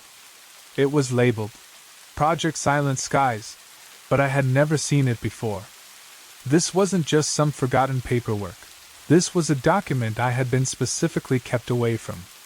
My fingers hovered over it for a moment before I pulled it out. I wasn't prepared for what was inside. A series of technical details, coordinates, and strange symbols. The kind of stuff that was beyond my understanding. But there was something familiar about it.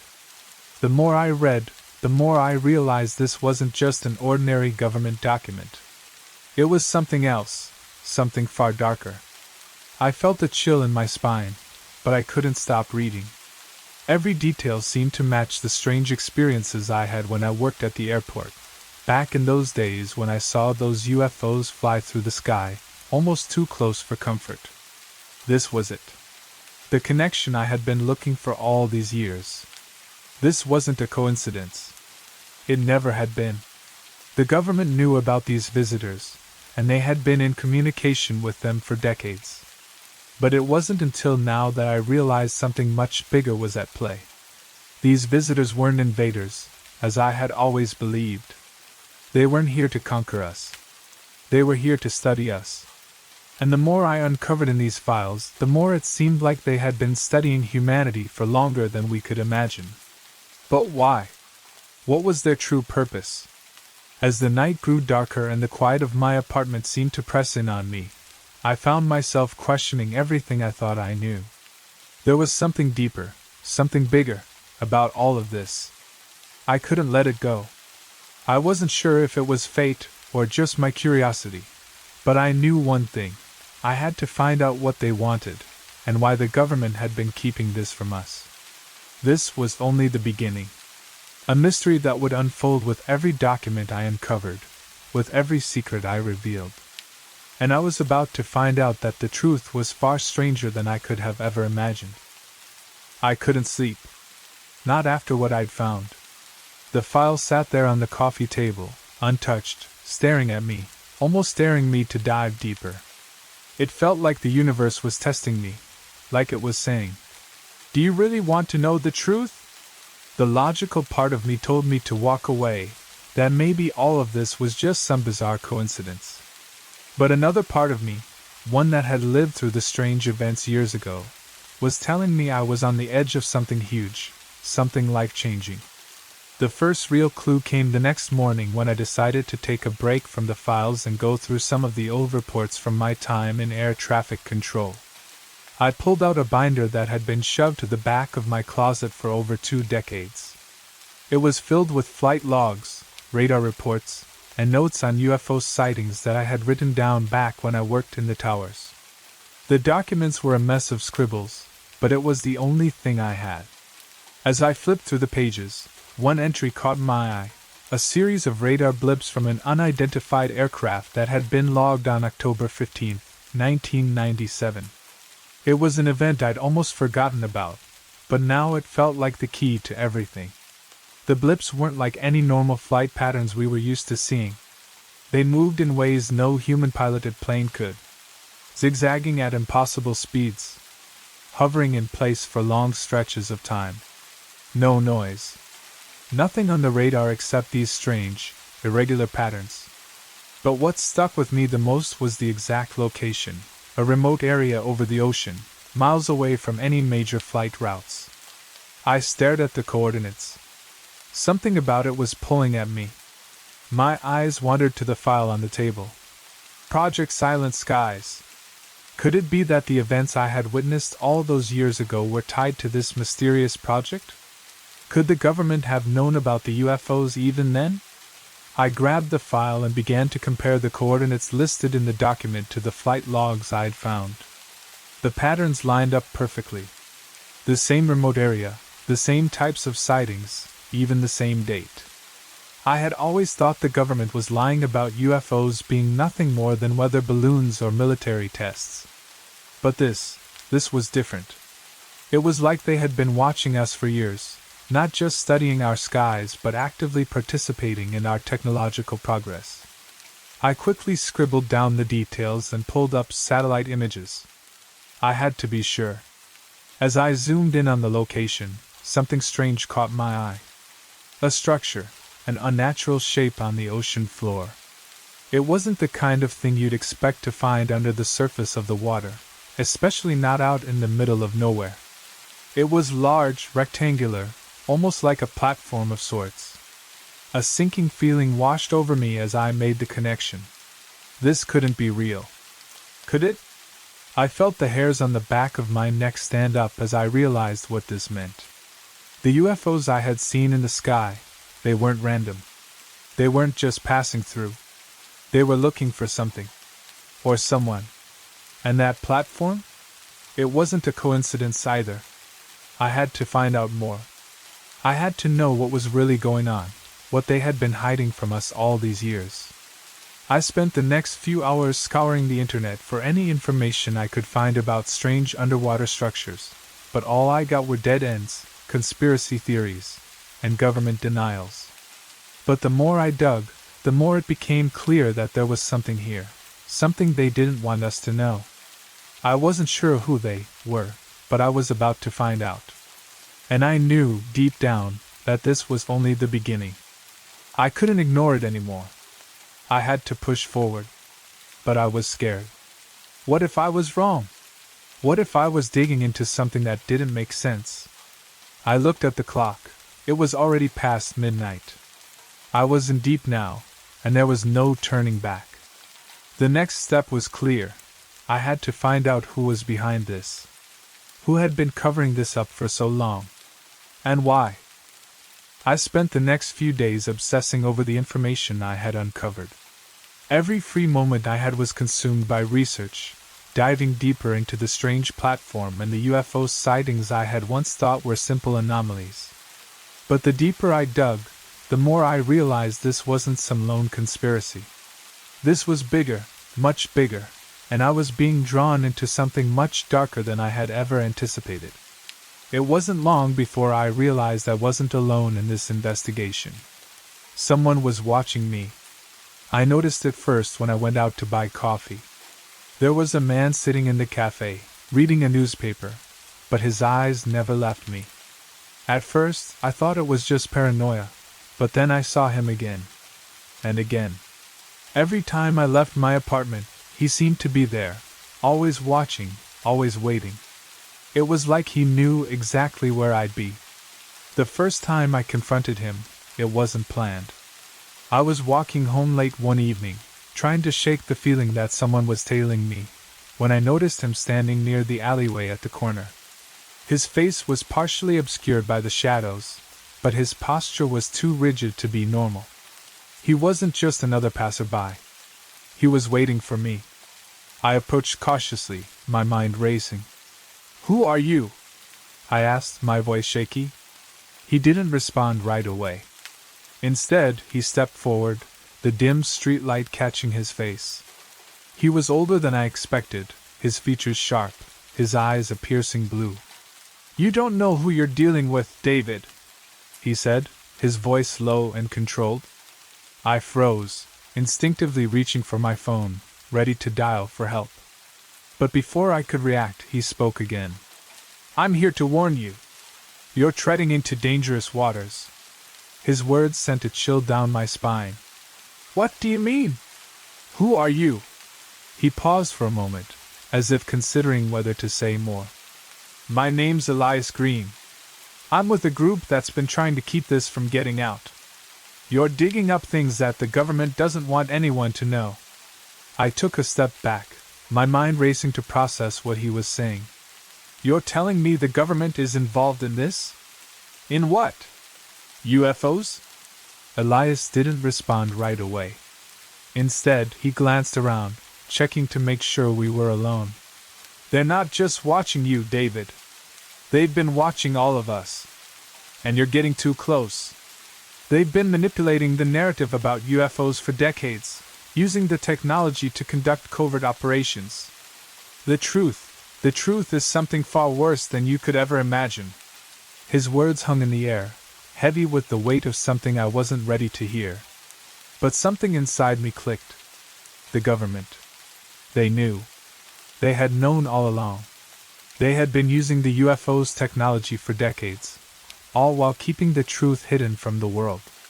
Elias continued, his voice barely above a whisper. "I'm not the enemy here. But there are forces at play that will stop at nothing to suppress the truth. You need to be careful." Before I could ask more, he turned and walked off into the night, disappearing into the shadows. I stood there for a long moment, trying to wrap my head around what he had just told me. This wasn't just a conspiracy. It wasn't just the UFOs themselves. There were people, powerful people, trying to cover up the truth, trying to control the narrative. The government had known about these extraterrestrial beings for decades, and they were actively using their technology for their own purposes. This was bigger than anything I had ever imagined. They weren't just covering up UFO sightings. They were hiding the truth about how deeply they had been involved with extraterrestrial technology, how much control they had gained by manipulating the very things they had kept secret. I felt like I was standing at the edge of a precipice, the weight of what I had uncovered pressing down on me. The government wasn't just hiding information. They were controlling the future, shaping it in ways we couldn't even begin to comprehend. But as much as I wanted to walk away, I couldn't. I was already in too deep. Elias had given me a glimpse of something much darker than I could have imagined, and now I was committed. The truth was out there, and I had to find it, no matter the cost. The next few weeks felt like a blur. I couldn't sleep. I couldn't eat. All I could do was dig deeper, driven by an obsessive need to uncover the truth. Every time I thought I had reached the bottom, I realized there was more. More documents, more interviews, more unexplained events, all pointing to a conspiracy so vast it seemed almost impossible to believe. But I had already seen too much to turn back now. I started by revisiting the files that had first pulled me into this mess, the ones with the cryptic code and strange coordinates. At first, they just seemed like random pieces of a puzzle, but now I could see connections, links between the sightings and the strange symbols in the government documents. There were patterns that I had missed before, clues buried in plain sight. I began contacting people who might know something, former colleagues, retired military officers, anyone who might have had a connection to UFO sightings or government operations. Most of them were reluctant to talk, and those who did wouldn't say much. But one name kept popping up, Dr. Leonard Weaver. He was a former aerospace engineer who had worked with government contractors during the 80s and 90s. He had supposedly been involved in research that was later classified, research that, according to rumors, involved extraterrestrial technology. I managed to track him down after days of searching. He was living in a small, remote cabin on the outskirts of town, far away from the prying eyes of the world. When I finally arrived at his door, he didn't seem surprised to see me. In fact, it almost seemed like he had been waiting for me. "You've been digging, haven't you?" Dr. Weaver's voice was low, almost gravelly, as if he had spoken too many secrets into the night. His eyes were sharp, but there was a weariness to them, a fatigue that came from living with the truth too long. "I had to find out," I said, my voice barely above a whisper. "I need to know what's really going on. The government, UFOs, technology, what's the connection? Why are they hiding this?" He didn't answer immediately. Instead, he stepped aside, gesturing for me to come in. "You're asking questions I haven't been able to answer myself," he said, shutting the door behind us. "But I can tell you this much, they've been manipulating us for decades. The UFOs, the technology, everything. They know more than we could ever imagine, and they've been using it for their own purposes.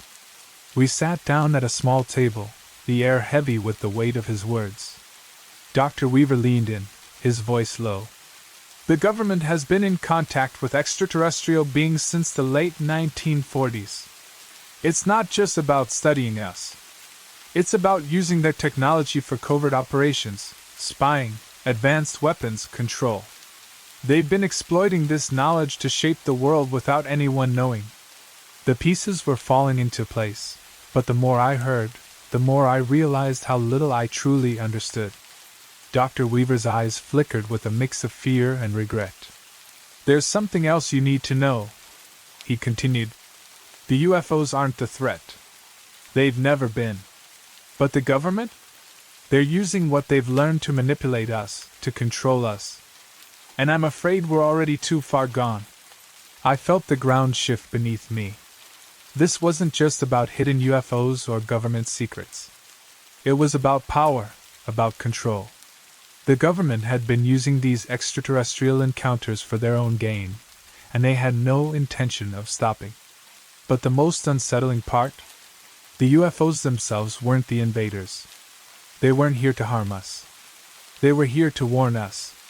Warn us about the true danger, the true enemy, ourselves.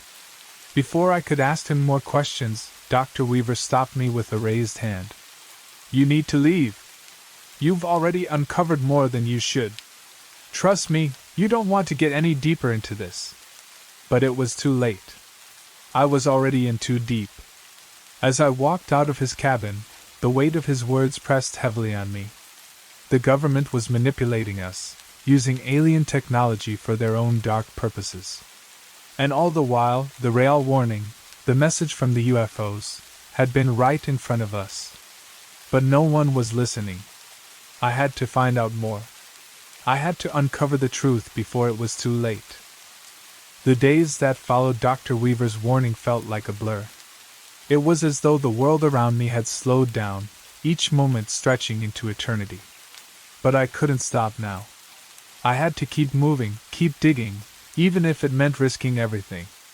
The truth was out there, buried beneath layers of government secrecy and decades of misinformation. I could feel it, could almost taste it, just beyond my reach. I returned to the files, the ones I had started with, looking for anything I might have missed. There had to be something more, something that would tie everything together. Hours passed. I sifted through declassified documents, research notes, and intercepted communications. Then I found it. It was a small detail, buried in the middle of an otherwise mundane report on military advancements. A footnote. Just a few lines, easy to overlook. But not this time. It spoke of a covert operation known as Operation Elysium, a project that had begun in the early 1960s. According to the file, it was an agreement between the U.S. government and a group of extraterrestrials who had crash-landed in Nevada. The aliens had offered their advanced technology in exchange for, well, that part wasn't clear. But what stood out to me was the sheer scale of the operation. It wasn't just about learning from the extraterrestrials. No, this was bigger. The government had been using the technology not just for scientific advancement but for covert operations worldwide, secret surveillance, advanced weaponry, even biological experiments. I stared at the page, disbelief washing over me. Could this be real? Had the government been in cahoots with extraterrestrials for decades, using their technology for unimaginable purposes? I read the footnote again and again, hoping I had misunderstood, but it was clear. The government had been keeping this a secret from the public, using alien technology to manipulate not just our political systems, but our very way of life. But the most disturbing part. The note mentioned the Alliance, a shadowy, secretive organization that seemed to operate outside the reach of any law. They were the ones pulling the strings, the ones who had made the agreement with the extraterrestrials in the first place. I had heard rumors of such an organization, but never this directly. The Alliance had been the real power behind the scenes, orchestrating the entire operation. And they weren't just hiding the truth about UFOs. They were actively controlling humanity's destiny. This was no longer just about uncovering UFOs or exposing government lies. It was about revealing an entire system of control that had been operating in the shadows for decades, a system that had shaped everything, from the wars we fought to the technologies we used.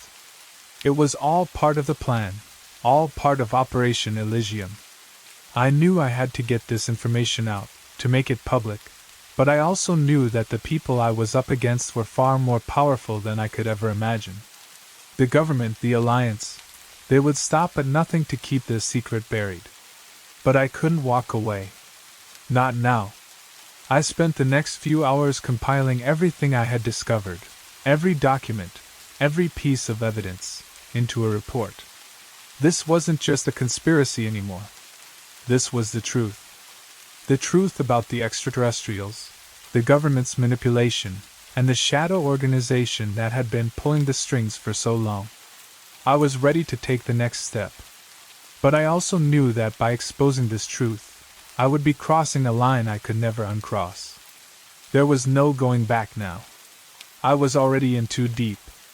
The question wasn't whether I should expose the truth, but whether I could survive the consequences. As I hit send on the email, I felt a wave of relief wash over me. But that relief was short-lived. Almost immediately, I received a message, one that made my blood run cold. It was a warning. Stop digging, David. You have no idea what you're dealing with. I froze, staring at the screen. The message was simple, but the threat was clear. They knew what I had found. They knew I was getting too close. And they were watching. I didn't know what would happen next. I didn't know who to trust. But I knew one thing for certain.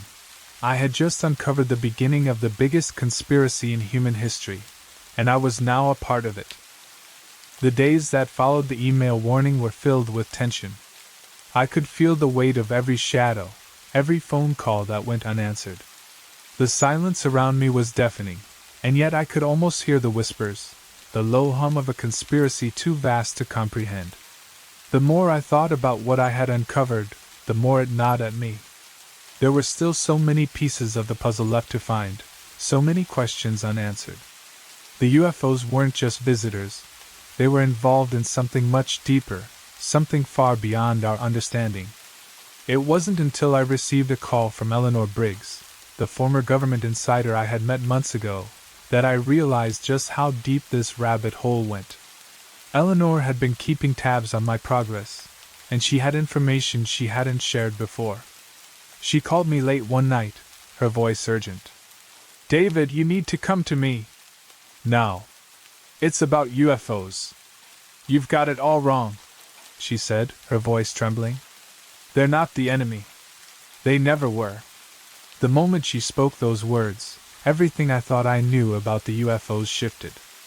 I had spent months assuming that these visitors were the invaders, the threat humanity had been bracing for. But now, Eleanor was telling me something different, something far more complicated. I immediately drove to her location, a small, unmarked building tucked away on the outskirts of town. The air around it felt different, thick with secrecy. As soon as I walked in, Eleanor was waiting for me, her face pale. She didn't look like the woman I'd spoken to months ago, the one who had seemed so confident and collected. Now she looked scared. I've been sitting on this for too long, David, she said, motioning for me to sit. The UFOs, the ones you've been tracking, they're not invaders. They never came here to conquer us. They've been trying to warn us. The words hit me like a punch to the gut. I had thought I was the one uncovering the truth, the one piecing together the puzzle. But now, Eleanor was telling me that everything I believed about UFOs was wrong. Warn us about what? I asked, my voice shaking. Eleanor looked at me, her eyes filled with a mix of fear and something else, something I couldn't quite place. About us. About humanity. The real threat isn't the UFOs or any external force. It's us. Our greed, our destruction. We've been using their technology for our own purposes for decades, And now we're on the verge of making a catastrophic mistake. I felt the weight of her words settle into my chest. I had always assumed that the UFOs were here to study us, maybe even manipulate us. But now I realized the truth was much more terrifying. The real danger wasn't alien invasion, it was our own actions, our own hubris. The extraterrestrials had been trying to warn us. They had been observing us for years, watching as we destroyed the planet, as we fought wars and built systems of control that only deepened our divisions. They had given us their technology, not to use for power, but to help us evolve, to guide us toward a better future. But instead, we had used it to further our own agendas, to create weapons, surveillance systems, and a world that was more divided than ever before. Eleanor leaned forward, her voice trembling. The government knows all of this, David. They've known for years. But they've been using the technology to stay in power, to control the narrative. The UFOs have tried to warn them, but they've been ignored. I was beginning to understand. The government wasn't hiding the truth because they were afraid of the UFOs. They were hiding it because they were afraid of what would happen if the world knew. The UFOs had given us a gift, a chance to change, but instead, we had squandered it. And now, the extraterrestrials were leaving. They were pulling away, preparing to abandon us unless we changed. But why now? Why are they leaving? I asked, my mind racing. What happens next? Eleanor looked at me, her eyes sad. Because we're running out of time. The UFOs have given us everything we need to change. But they can't force us to evolve. If we continue down this path, if we keep using their technology for control and destruction, they'll have no choice but to leave us behind. And when that happens, we'll be on our own. I sat there in stunned silence, the weight of her words pressing down on me. The UFOs hadn't been trying to conquer us. They had been trying to save us. But they were only willing to help so much before they had to let us face the consequences of our own actions. I knew what I had to do. The truth had to come out. Not just about the government's manipulation, but about the real enemy, our own destructive tendencies. But I also knew that exposing the truth would make me a target. I had already crossed the line I couldn't uncross. The real challenge now wasn't just revealing the conspiracy. It was convincing the world to change before it was too late. It's strange, the way things change. 1 minute, you're just a regular person going about your life, and the next, you're carrying the weight of a secret so heavy it feels like the whole world is pressing down on your shoulders. That's what I was feeling as I sat in Eleanor's small, dimly lit apartment, staring at the information we had just uncovered. I was no longer just following a trail of breadcrumbs. I was deep in the heart of the conspiracy. The UFOs, the government's manipulation, the shadowy organizations pulling the strings, it was all too much. But as overwhelming as it was, I couldn't stop now. There was something bigger at stake. I had never been the kind of person to believe in messages from the stars. In fact, the idea of extraterrestrial beings sending warnings to humanity sounded like something straight out of a sci-fi movie. But then I remembered what Eleanor had said, the UFOs weren't here to conquer us. They were here to warn us. It was hard to wrap my mind around, but somehow, I knew it was true. Everything I had discovered, everything I had learned, pointed to the same conclusion. Humanity wasn't just being studied by these visitors. We were being given a chance. A chance to evolve, to change before it was too late. And the worst part? We were squandering that opportunity. After our conversation, I went back to my apartment, a part of me feeling like I was suffocating in this web of secrecy. I sat at my desk, the files and documents spread out before me, all the pieces of the puzzle slowly coming together. But something was missing. A direct message from the UFOs. I needed to know what they were trying to tell us, specifically. It wasn't enough to piece together the fragments anymore. I had to hear it from them. I don't know what possessed me, but I decided to try something I had read about in some of the files I had found. The extraterrestrials were able to communicate in ways that humans didn't fully understand. They used patterns, frequencies, and even electromagnetic pulses to transmit information. I had read about experiments that had been conducted using radio signals, where people had claimed to receive strange, otherworldly messages. It sounded insane, but at that point, nothing about this situation seemed normal. I set up a crude makeshift radio transmitter in my apartment, hoping to tap into something, anything, that might provide a clue. I wasn't expecting much. Maybe I'd pick up some static or a random broadcast. But to my surprise, the signal I picked up was clear. Too clear. At first, it was a low hum, like a distant vibration. It grew louder, sharper, and then, a voice. It wasn't human, but it was intelligible. It was soft, almost soothing. But the message it carried was chilling. "David, the time is near. You have seen what we have given you. We have watched over your kind for centuries, guiding you when you allowed it. But we cannot force you to evolve. The consequences of your actions will soon be felt across your world. The gift we have given you is powerful, but it has been misused. Time is running out." I sat frozen, unable to move. The voice was so calm, yet the urgency of the message was unmistakable. This wasn't a warning of a potential threat from outer space. It was a warning about us, about the way we had used their technology, the way we had ignored their guidance. We were on the brink of destruction, and we were too blind to see it.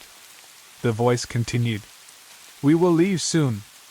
If you do not change, we will not return. You will face the consequences of your choices, and there will be no one to save you." The transmission ended as abruptly as it had begun, leaving only a lingering silence. I stared at the radio, my heart racing. The message was clear: the extraterrestrials were leaving, but not because they wanted to. They were leaving because humanity wasn't ready to change. And that scared me more than anything else I had discovered so far. I had heard the warning, and now I knew I had to do something with it. The truth couldn't be hidden anymore. It was time to expose the government's involvement, their manipulation, and the real danger humanity faced. But it wasn't just about exposing the truth. It was about waking people up, about helping them understand what we were about to lose. I gathered all the evidence I had, the recordings, the documents, the testimonies. It wasn't enough to simply send it out into the world. I needed to make them understand. The warning from the stars wasn't just for me. It was for all of us. If humanity didn't change, we would face the consequences. And I wasn't about to let that happen without a fight. But I knew the road ahead wouldn't be easy. The government would stop at nothing to silence me. The forces at play were far more powerful than I had anticipated, and I wasn't sure how much longer I could stay one step ahead of them. But one thing was clear: the truth was out, and I had to make sure it was heard. Because if we didn't listen to the warning, it would be too late. The more I uncovered, the more I realized just how isolated I had become.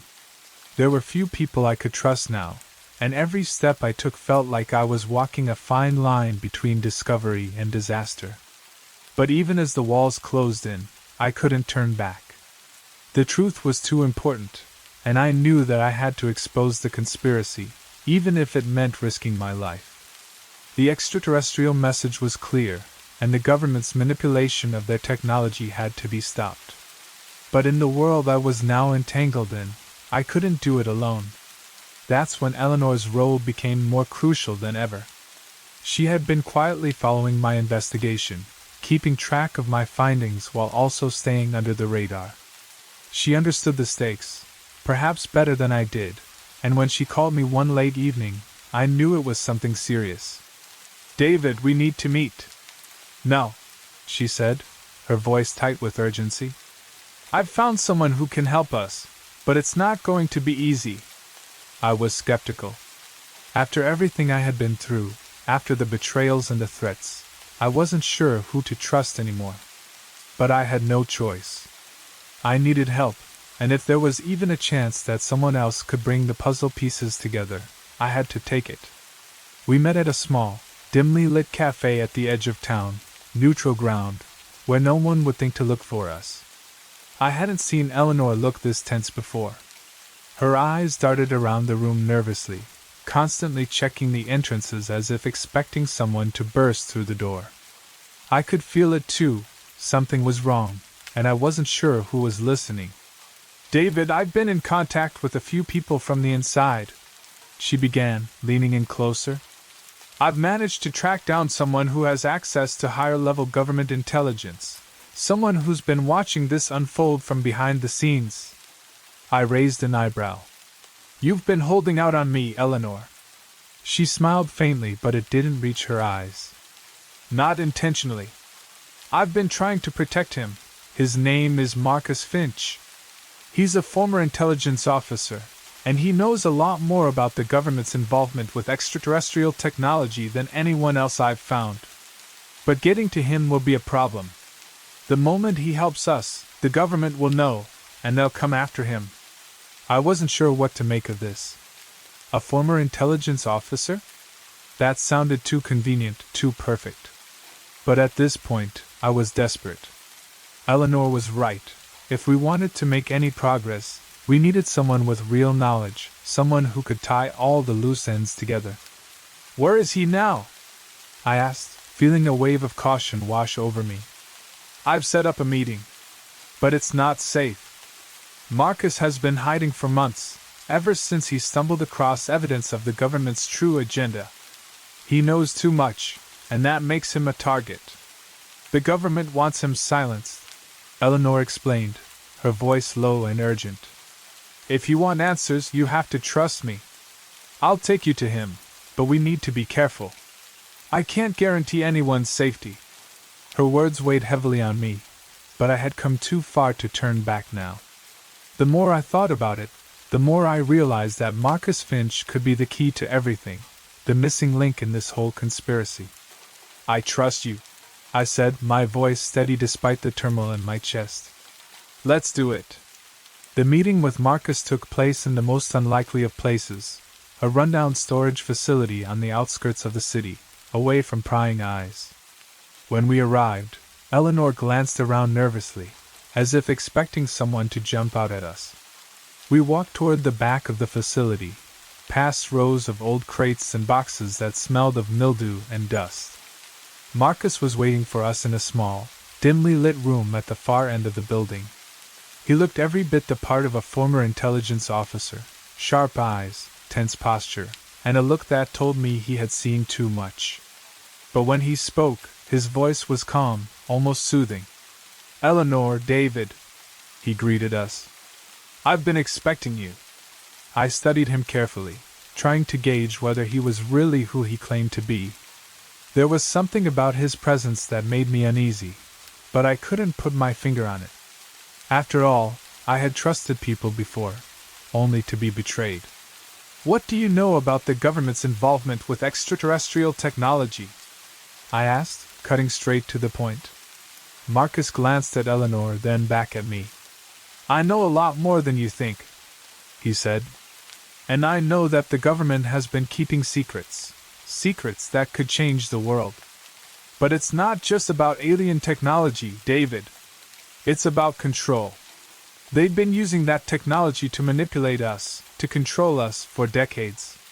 His words hit me like a punch to the stomach. I had always suspected the government was hiding something, but hearing it from someone who had been on the inside was different. The pieces were starting to come together, but I still had so many questions. "What exactly are they planning?" I asked, my voice tense. Marcus took a deep breath before answering. "The government isn't just using alien technology to spy on us. They're using it to shape our future, our society, our politics, even our economy. They've been pulling the strings behind the scenes, using extraterrestrial knowledge to gain power and control over everything. And if you think the UFOs are the enemy, think again. They're trying to stop us from going too far. But if we don't act soon, it'll be too late." His words sent a chill down my spine. This wasn't just a conspiracy. It was a war, A war fought in the shadows, using technology that could change the course of humanity. And we were caught in the middle of it, with no way of knowing who would come out on top. I had come to trust Eleanor, but now, with Marcus involved, I was beginning to question everything. There were too many forces at play, too many people with hidden agendas, and I wasn't sure who I could rely on anymore. But one thing was certain. The conspiracy was much bigger than I had ever imagined, and I was in too deep to back out now. I had to see it through to the end. The silence that had settled over us in the storage facility didn't last long. As Marcus finished explaining the gravity of the situation, I could feel the weight of every word sinking in. The government wasn't just hiding extraterrestrial contact. They were exploiting it. They had been using alien technology not just for weapons or surveillance, but to engineer a system of control so deep and complex that it had infected every part of human society. And now, I was a part of this web. Eleanor and I had already crossed the line into dangerous territory, but with Marcus now involved, things were about to get much worse. As I left the facility, I had a gnawing feeling in the pit of my stomach. Something was off. The sense of being watched was stronger now, as if invisible eyes were following our every move. I kept my hand on the phone in my pocket, ready to dial if needed, but the anxiety kept growing. We had already exposed so much. What was next? By the time we reached the car, Eleanor looked as tense as I felt. She glanced around cautiously, her eyes scanning the parking lot. "We need to leave, David." "Now." "What is it?" I asked, noticing the sudden unease in her voice. "I'm getting a bad feeling," she whispered. "We're not alone." That's when it hit me, the feeling I had been trying to ignore. A car had pulled up behind us, and 3 men had gotten out. They were too well dressed to be ordinary civilians, and they were moving toward us with purpose. Their eyes locked on us immediately, and I could feel the pressure mounting. This wasn't a coincidence. They knew exactly who we were. Without thinking, I grabbed Eleanor's arm and pulled her toward the back alley. We sprinted, not daring to look back, the sound of our footsteps echoing in the night. I could hear the men's voices behind us, their footsteps quickening. We were being hunted. Eleanor led the way, dodging into narrow streets and alleyways, trying to lose them in the maze of the city. But I knew it wouldn't be long before they caught up to us. The government had eyes everywhere. They had resources, technology, and the power to find anyone they wanted. And now, they wanted us. "Do you have a plan?" I asked, my voice strained as we kept running. "We just need to get to the safe house," Eleanor panted. "It's the only place we'll be safe for now. We can figure things out once we get there." I had no idea where the safe house was, but I had no choice but to trust her. The streets blurred as we ran, the city's noise fading into the background. My mind raced with possibilities. How had they found us so quickly? Had Marcus led them to us? Or was there another leak, someone in our midst who had betrayed us? I was too focused on running to answer my own questions. The only thing I could focus on was staying one step ahead. But it didn't take long for them to catch up. We turned a corner and suddenly, there they were, 2 of the men blocking our path, their eyes cold and calculating. "Don't even think about it," one of them said, pulling out a gun. "You've made a big mistake." My heart hammered in my chest as I froze, realizing that there was nowhere left to run. We were cornered. Then, out of nowhere, a car screeched to a halt beside us. The door flew open, and a voice yelled from inside. "Get in now!" It was Marcus. Without thinking, Eleanor and I dove into the car, and the vehicle sped off just as the men raised their guns. I glanced back, seeing the men retreating, unable to catch us in time. My chest was heaving, adrenaline still coursing through me as I tried to process what had just happened. "Are we safe?" I gasped, looking at Marcus. "For now," he said, his jaw tight. "But they'll keep coming. You've exposed too much." The government will stop at nothing to shut you down. They can't afford for the truth to get out. Eleanor was still catching her breath, but I could see the worry in her eyes. They'll be watching us. We can't trust anyone, David. Not even Marcus. This goes deeper than we thought. The tension in the car was palpable as we sped down the darkened streets, but I knew that we weren't out of danger yet. This was just the beginning. The truth was out there, and the government would stop at nothing to silence anyone who tried to expose it. We were in a war now, a war fought in the shadows, where no one could be trusted. But I couldn't back down. The message was clear. I had to fight for the truth.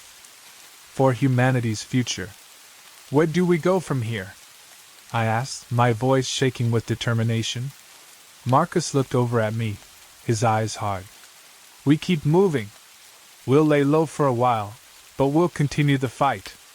We can't let them win. I nodded, a cold determination settling into my bones. We were in too deep to quit now. The government might be hunting us, but we were going to fight back. Because the truth was too important, and no matter what happened, I wasn't going to let them silence me. We spent the next few days on the move, constantly looking over our shoulders, never staying in one place for too long.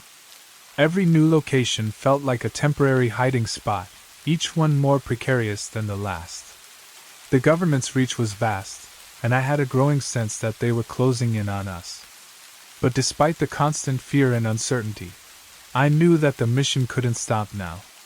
I couldn't stop. We had uncovered too much. Eleanor, Marcus, and I were holed up in a small, nondescript apartment in the city. It wasn't much, barely furnished, and tucked away in an area no one would think to look for us, but it was safe for the time being. We had just finished reviewing the last batch of documents when Marcus dropped a bombshell that took me completely off guard. You've been lied to, David, Marcus said, his voice steady but grim. Everything you thought you knew about the extraterrestrials, the government, and the technology, it's not the full picture. There's something much bigger at play here. The truth you're chasing is only one layer of a much deeper conspiracy. I looked up from the papers I was holding, confusion spreading across my face. What do you mean? I thought we knew everything. The UFOs are trying to warn humanity. The government's been using their technology, and there's this shadowy organization pulling the strings. What else is there? Marcus exhaled, leaning back against the wall. He looked exhausted, but there was an intensity in his eyes that told me he was about to reveal something I wasn't ready to hear. There's another force at work, David. One that has been manipulating the entire situation from the very beginning. The Alliance? Yes, they're a part of it, but they're not the ones in control. The real masterminds are a faction of the government that has been working with the extraterrestrials not just for knowledge or power, but for something much more sinister. I felt a chill run down my spine. What do you mean, sinister? I asked, my voice barely a whisper. The government has been using the extraterrestrial technology for decades, but not just for weapons or surveillance.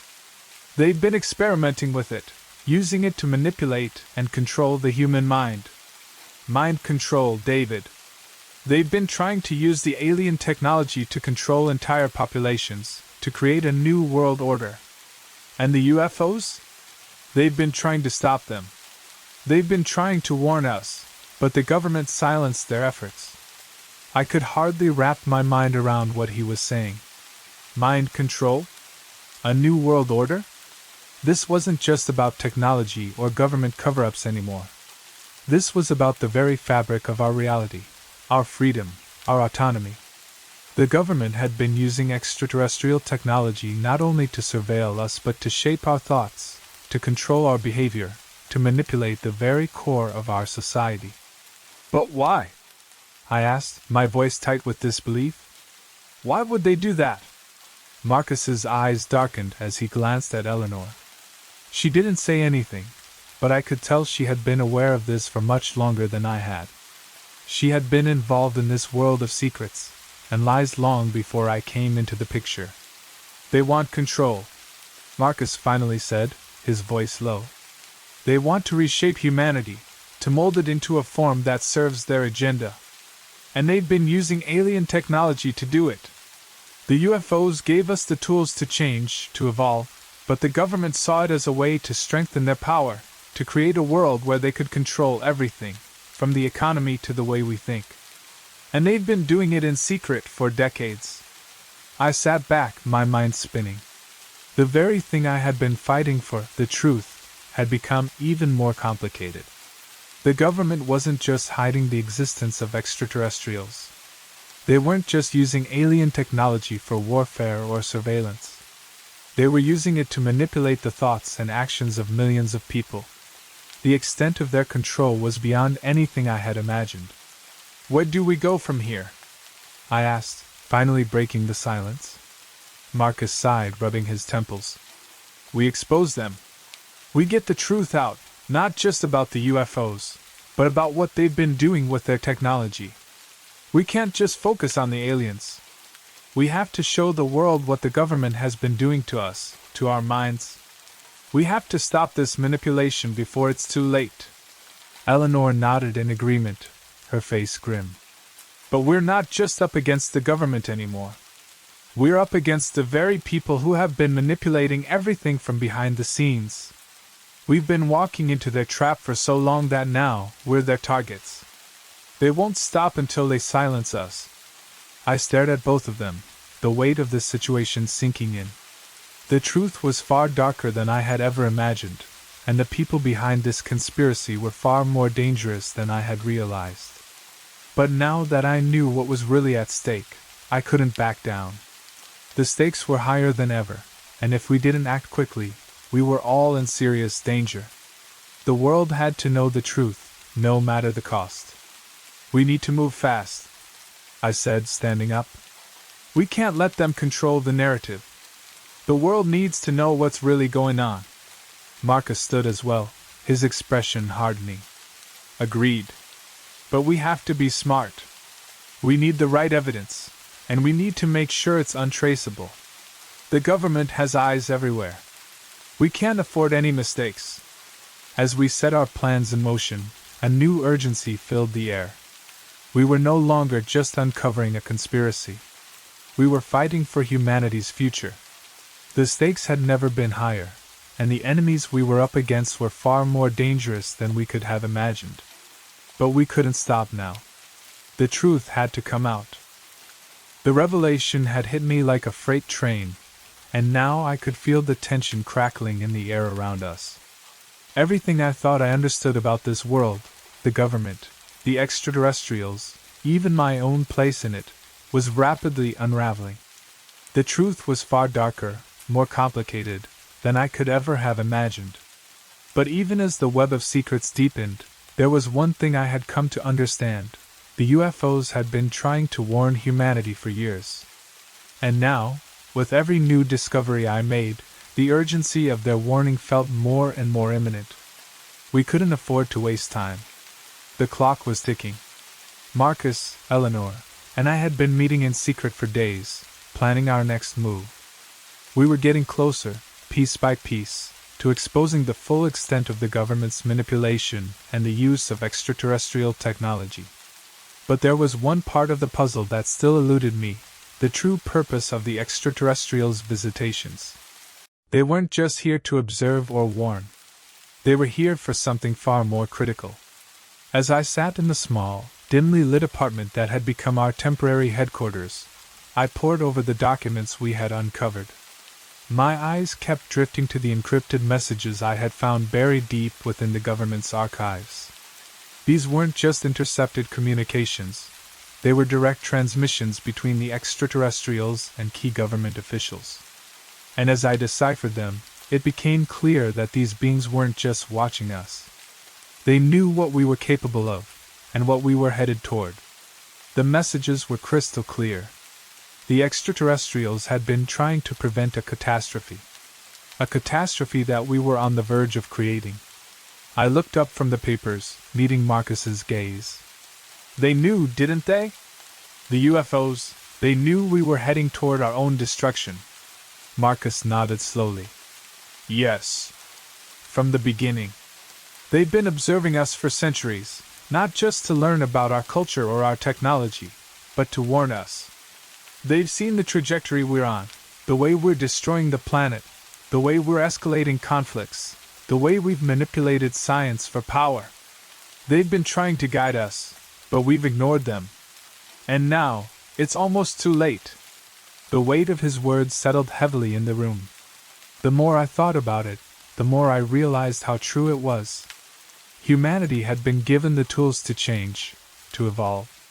But instead of using those tools for progress, we had used them to fuel our worst impulses. Greed, war, exploitation.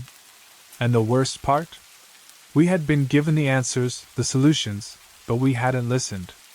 We had ignored the warnings from the very beings who could have helped us. It's not just about the government's manipulation anymore, I said, my voice trembling with the realization. It's about the future of the planet. The UFOs, they've been trying to save us from ourselves. Eleanor, who had been silent for most of the conversation, finally spoke up. And now, the countdown is beginning. The extraterrestrials have given us everything they can. But we've been too blinded by our own power to see it. The more we ignore their warnings, the closer we come to the point of no return. I stared at her, my mind racing. I had been so focused on the government's role in all of this that I hadn't fully grasped the magnitude of what was at stake. The UFOs weren't just trying to protect humanity from external threats. They were trying to prevent our self-destruction. They had given us everything we needed to change, to evolve. But we had ignored it.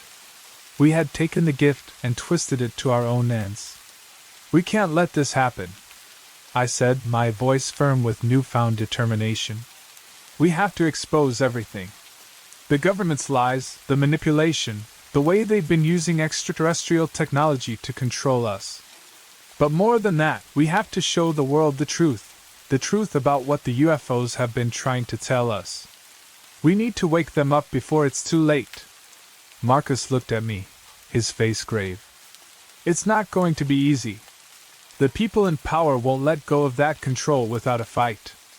And the UFOs, they can't do it for us. They can only guide us, David. The rest is up to us. I nodded, understanding the weight of his words. The UFOs had done their part. Now, it was up to humanity to make the choice, change or perish. But I knew one thing. I couldn't stop now. We were on the edge of something huge, and if we didn't act, the consequences would be far greater than anyone could imagine. The UFOs had given us their technology. They had warned us. And now, it was up to us to take that knowledge and make the right choice. We'll expose them, I said, determination filling my voice. We'll expose everything. The truth will come out, and the world will finally understand what's at stake. Eleanor and Marcus exchanged a look, and for the first time, I saw a flicker of hope in their eyes. We weren't just fighting against the government anymore. We were fighting for the survival of humanity. And no matter what it took, we were going to win. Everything had been moving so fast. We had uncovered the truth, and now there was no turning back. The stakes had never been higher. But just as I was beginning to think we might actually have a chance to expose the conspiracy, the ground beneath me shifted once again. The night it all started to unravel, I was sitting in the small, dimly lit apartment that had become our safe house. The papers, the files, and the encrypted messages were all spread out before me. The plan was clear. Our next step was to release everything to the public, to finally show the world what the government had been hiding for decades. The UFOs, the manipulation, the technology, the mind control. It was all there, waiting to be exposed. I glanced over at Marcus, who was huddled over a laptop, checking the encryption on our next batch of data to be sent out. Eleanor was standing by the window, scanning the street below. We had been careful, paranoid even. But the more I thought about it, the more I realized that the government had eyes everywhere. They had resources, technology, and people in place to stop us at any moment. Just then, I received a message on my phone. It was from an unknown number. "We know what you're doing. Stop now, or you'll regret it." I froze. My heart raced, and a sense of dread filled me. I had expected pushback, of course, threats, intimidation, but this message felt different. It wasn't just an empty threat. It felt personal. It felt like they knew exactly what we were planning, and they were prepared to do whatever it took to stop us. I showed the message to Marcus and Eleanor, both of whom immediately tensed up. "We can't back down now," Marcus said, his voice grim. "They'll do everything they can to keep this from getting out, but we can't let them win." Eleanor nodded, her face hardening. "We're too close to the truth. They'll try to break us, but we won't stop." But even as we spoke about pushing forward, a feeling of unease settled in the pit of my stomach. Something didn't feel right. There was a lingering sense that something, or someone, wasn't as it seemed.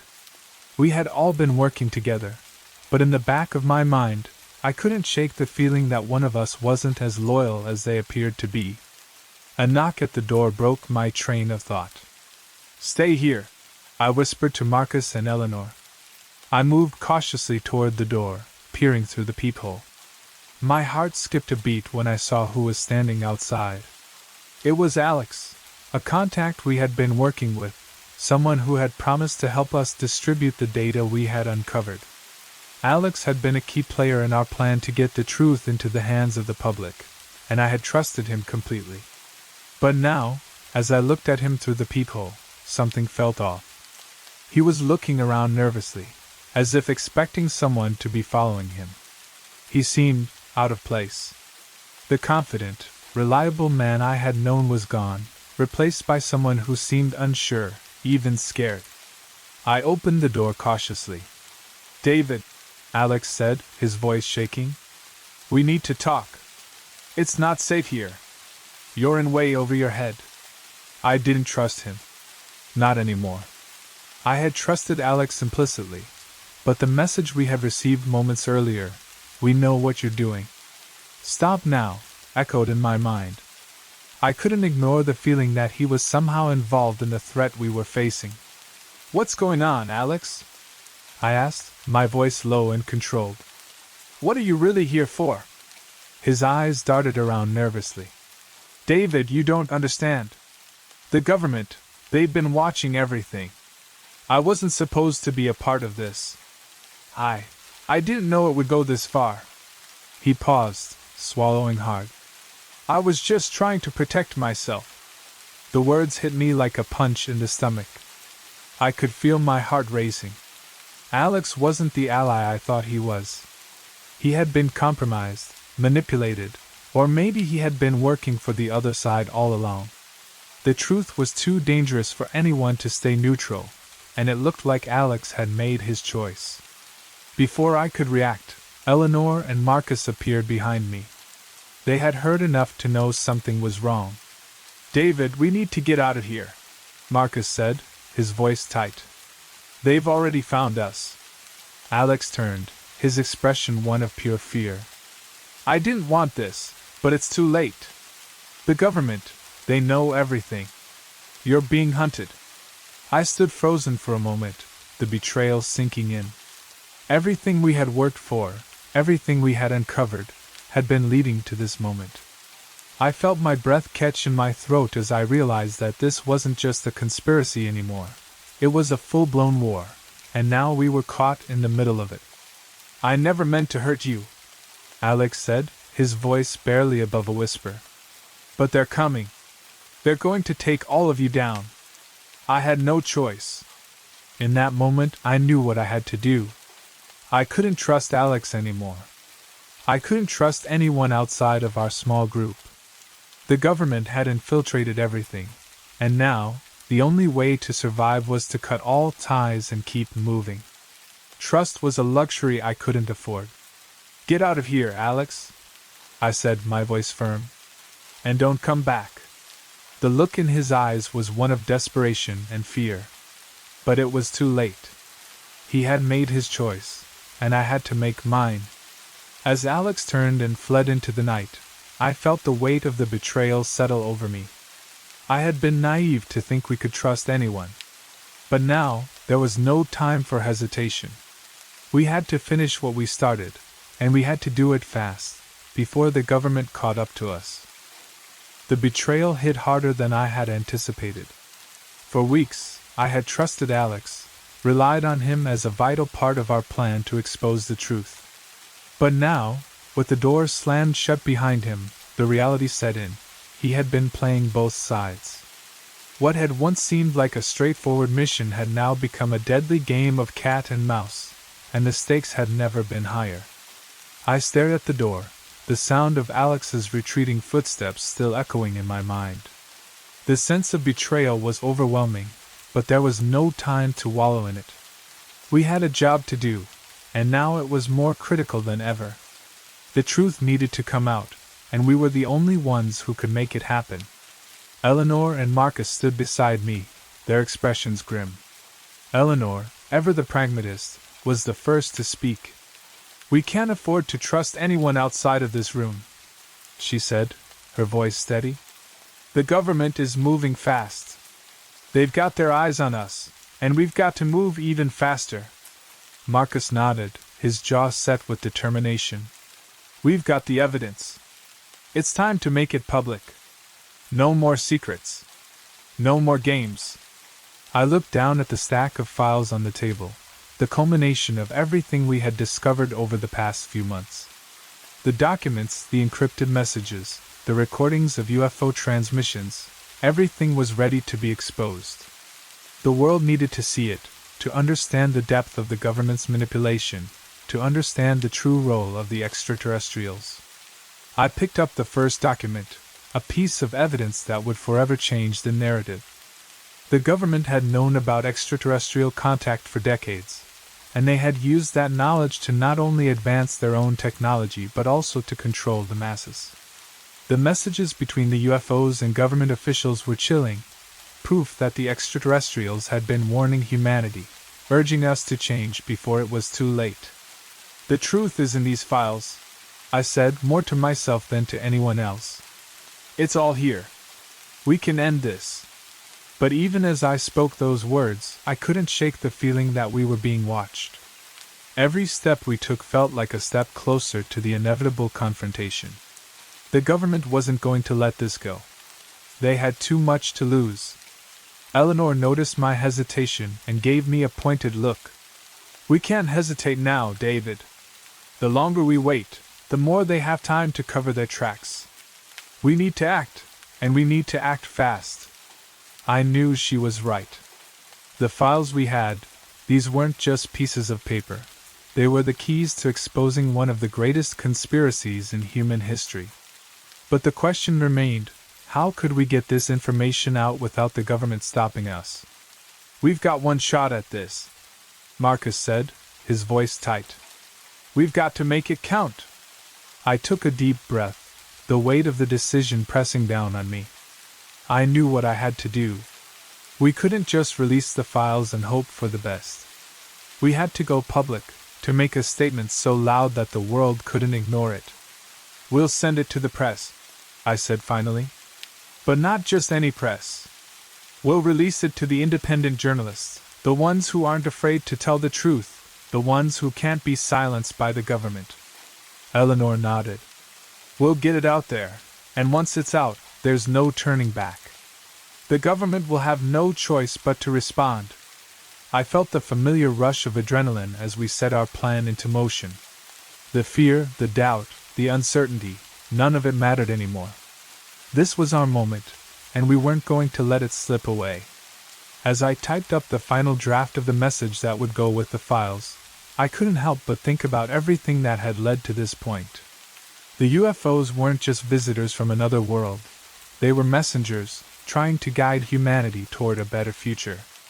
And the government had ignored their warnings, using their technology to manipulate and control us. But now, the truth would come to light. And there was no going back. The last keystroke felt like a final release, a declaration that would change everything. I hit send, and sat back in my chair, my heart pounding in my chest. We had done it. The truth was out. I turned to Eleanor and Marcus.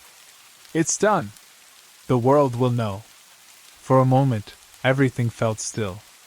The weight of the action, the knowledge that we had just changed the course of history, hung in the air. But then the silence was shattered by the sound of a phone ringing. It was an unknown number, but I didn't hesitate. I picked up the phone, and a voice on the other end spoke coldly.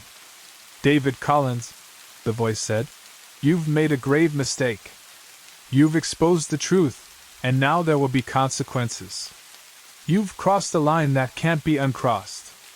I felt a chill crawl up my spine. The government was responding, and they weren't going to let this go quietly. "You've been warned," the voice continued. "Now we'll come for you." The line went dead. I put the phone down, my mind racing. The government knew. They knew everything. And they were coming for us. But there was no turning back now.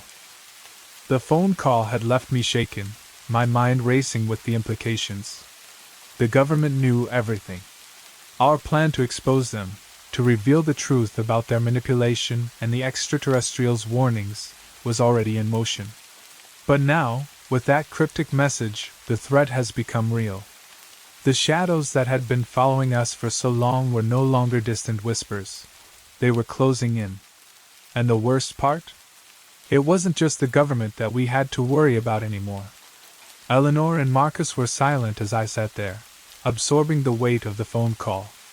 The room felt smaller, as though the walls themselves were closing in around us. For months, we had been working to expose the conspiracy, to shed light on the dark secrets that the government had tried to keep hidden. But now, we were facing something far more sinister than we could have ever anticipated. "The government won't let us get away with this," I said, breaking the silence. My voice was heavy with the reality of the situation. "But it's not just them, is it? There's something more, something even worse." Eleanor's eyes met mine, and I could see the realization dawning on her. "The UFOs were trying to warn us, David. It wasn't just about the government.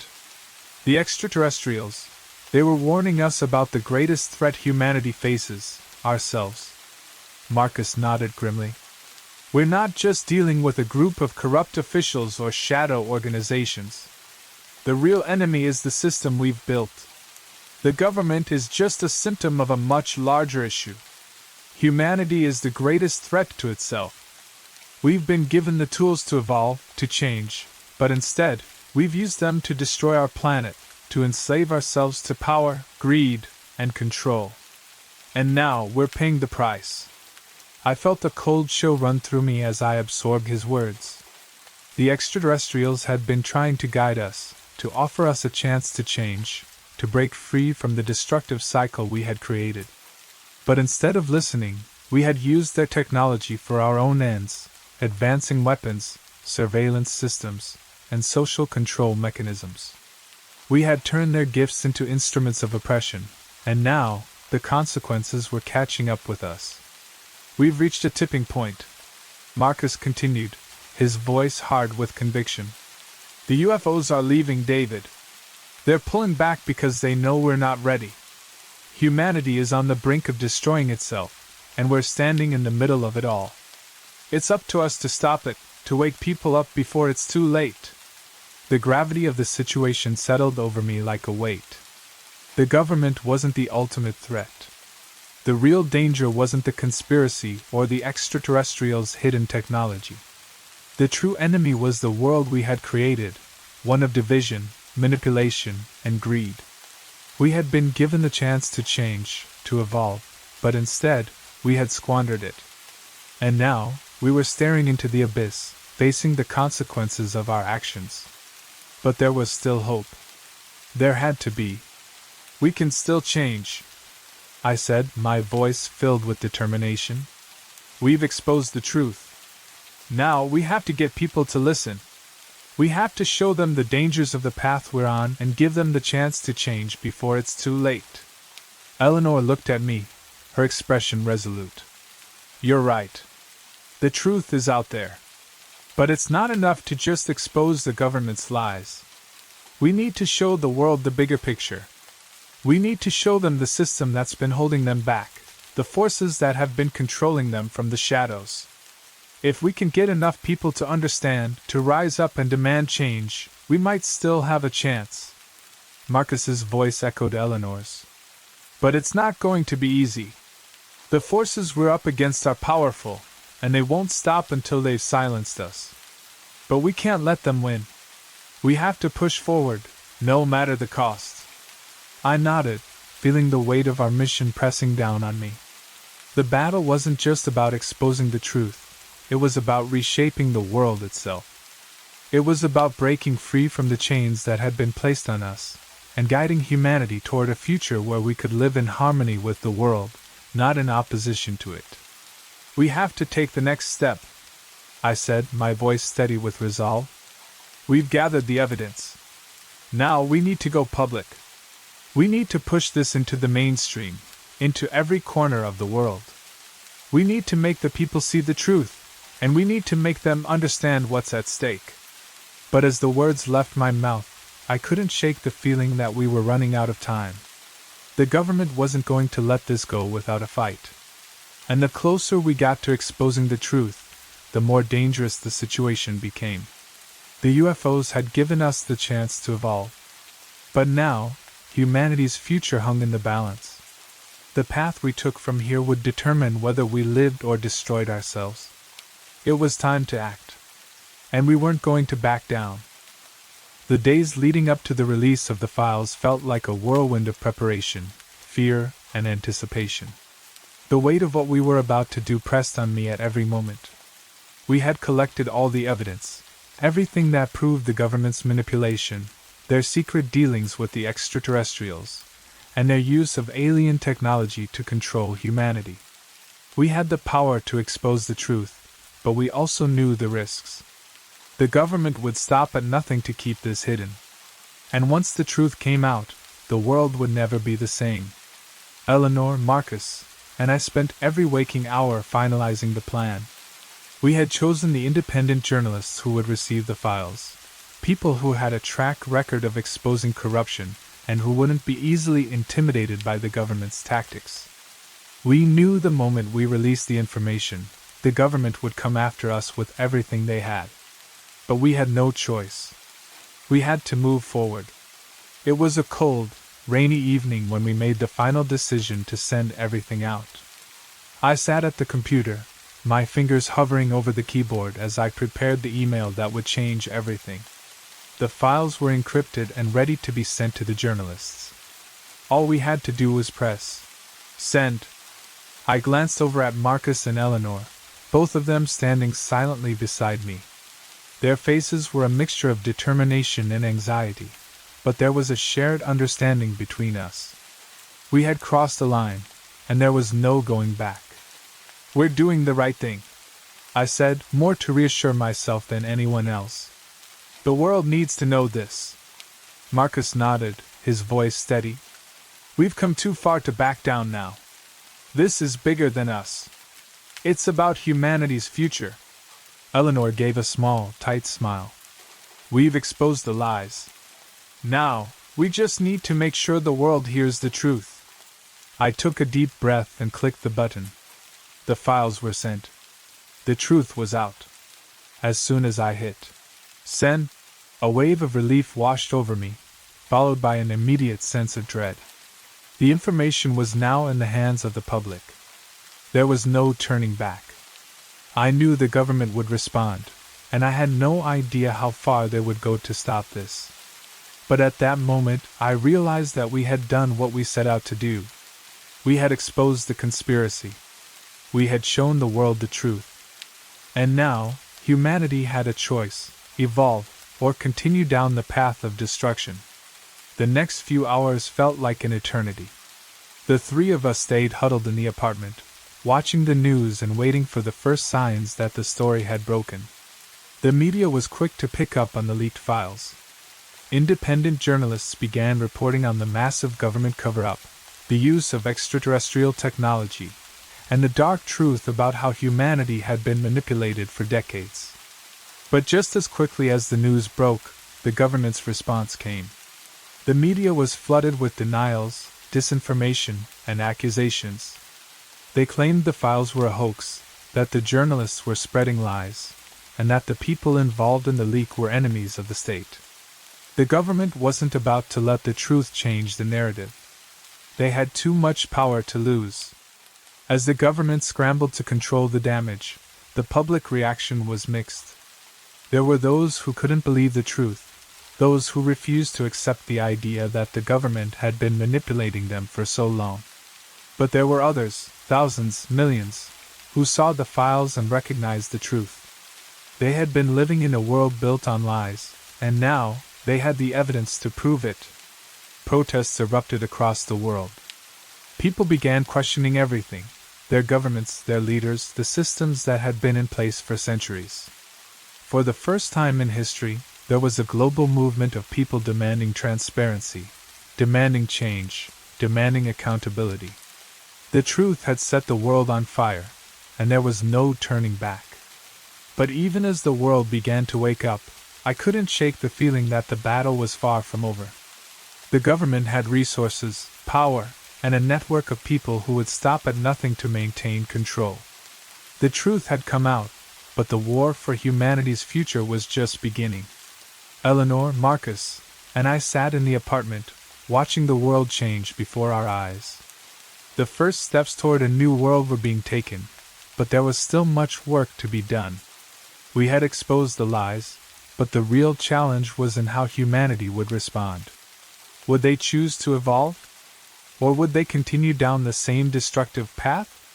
I turned to Marcus and Eleanor, my heart heavy with the knowledge of what had come before and what was still to come. "We've done our part," I said quietly. "Now, it's up to everyone else." Eleanor nodded, her eyes bright with a glimmer of hope. "We've given them the truth. Now it's their turn."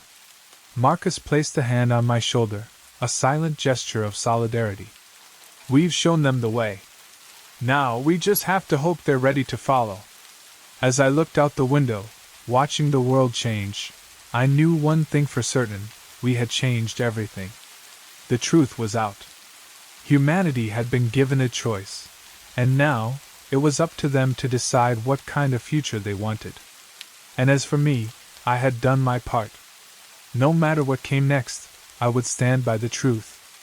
I had exposed the conspiracy, revealed the lies, and given humanity a chance to evolve. Now, it was time for the world to choose.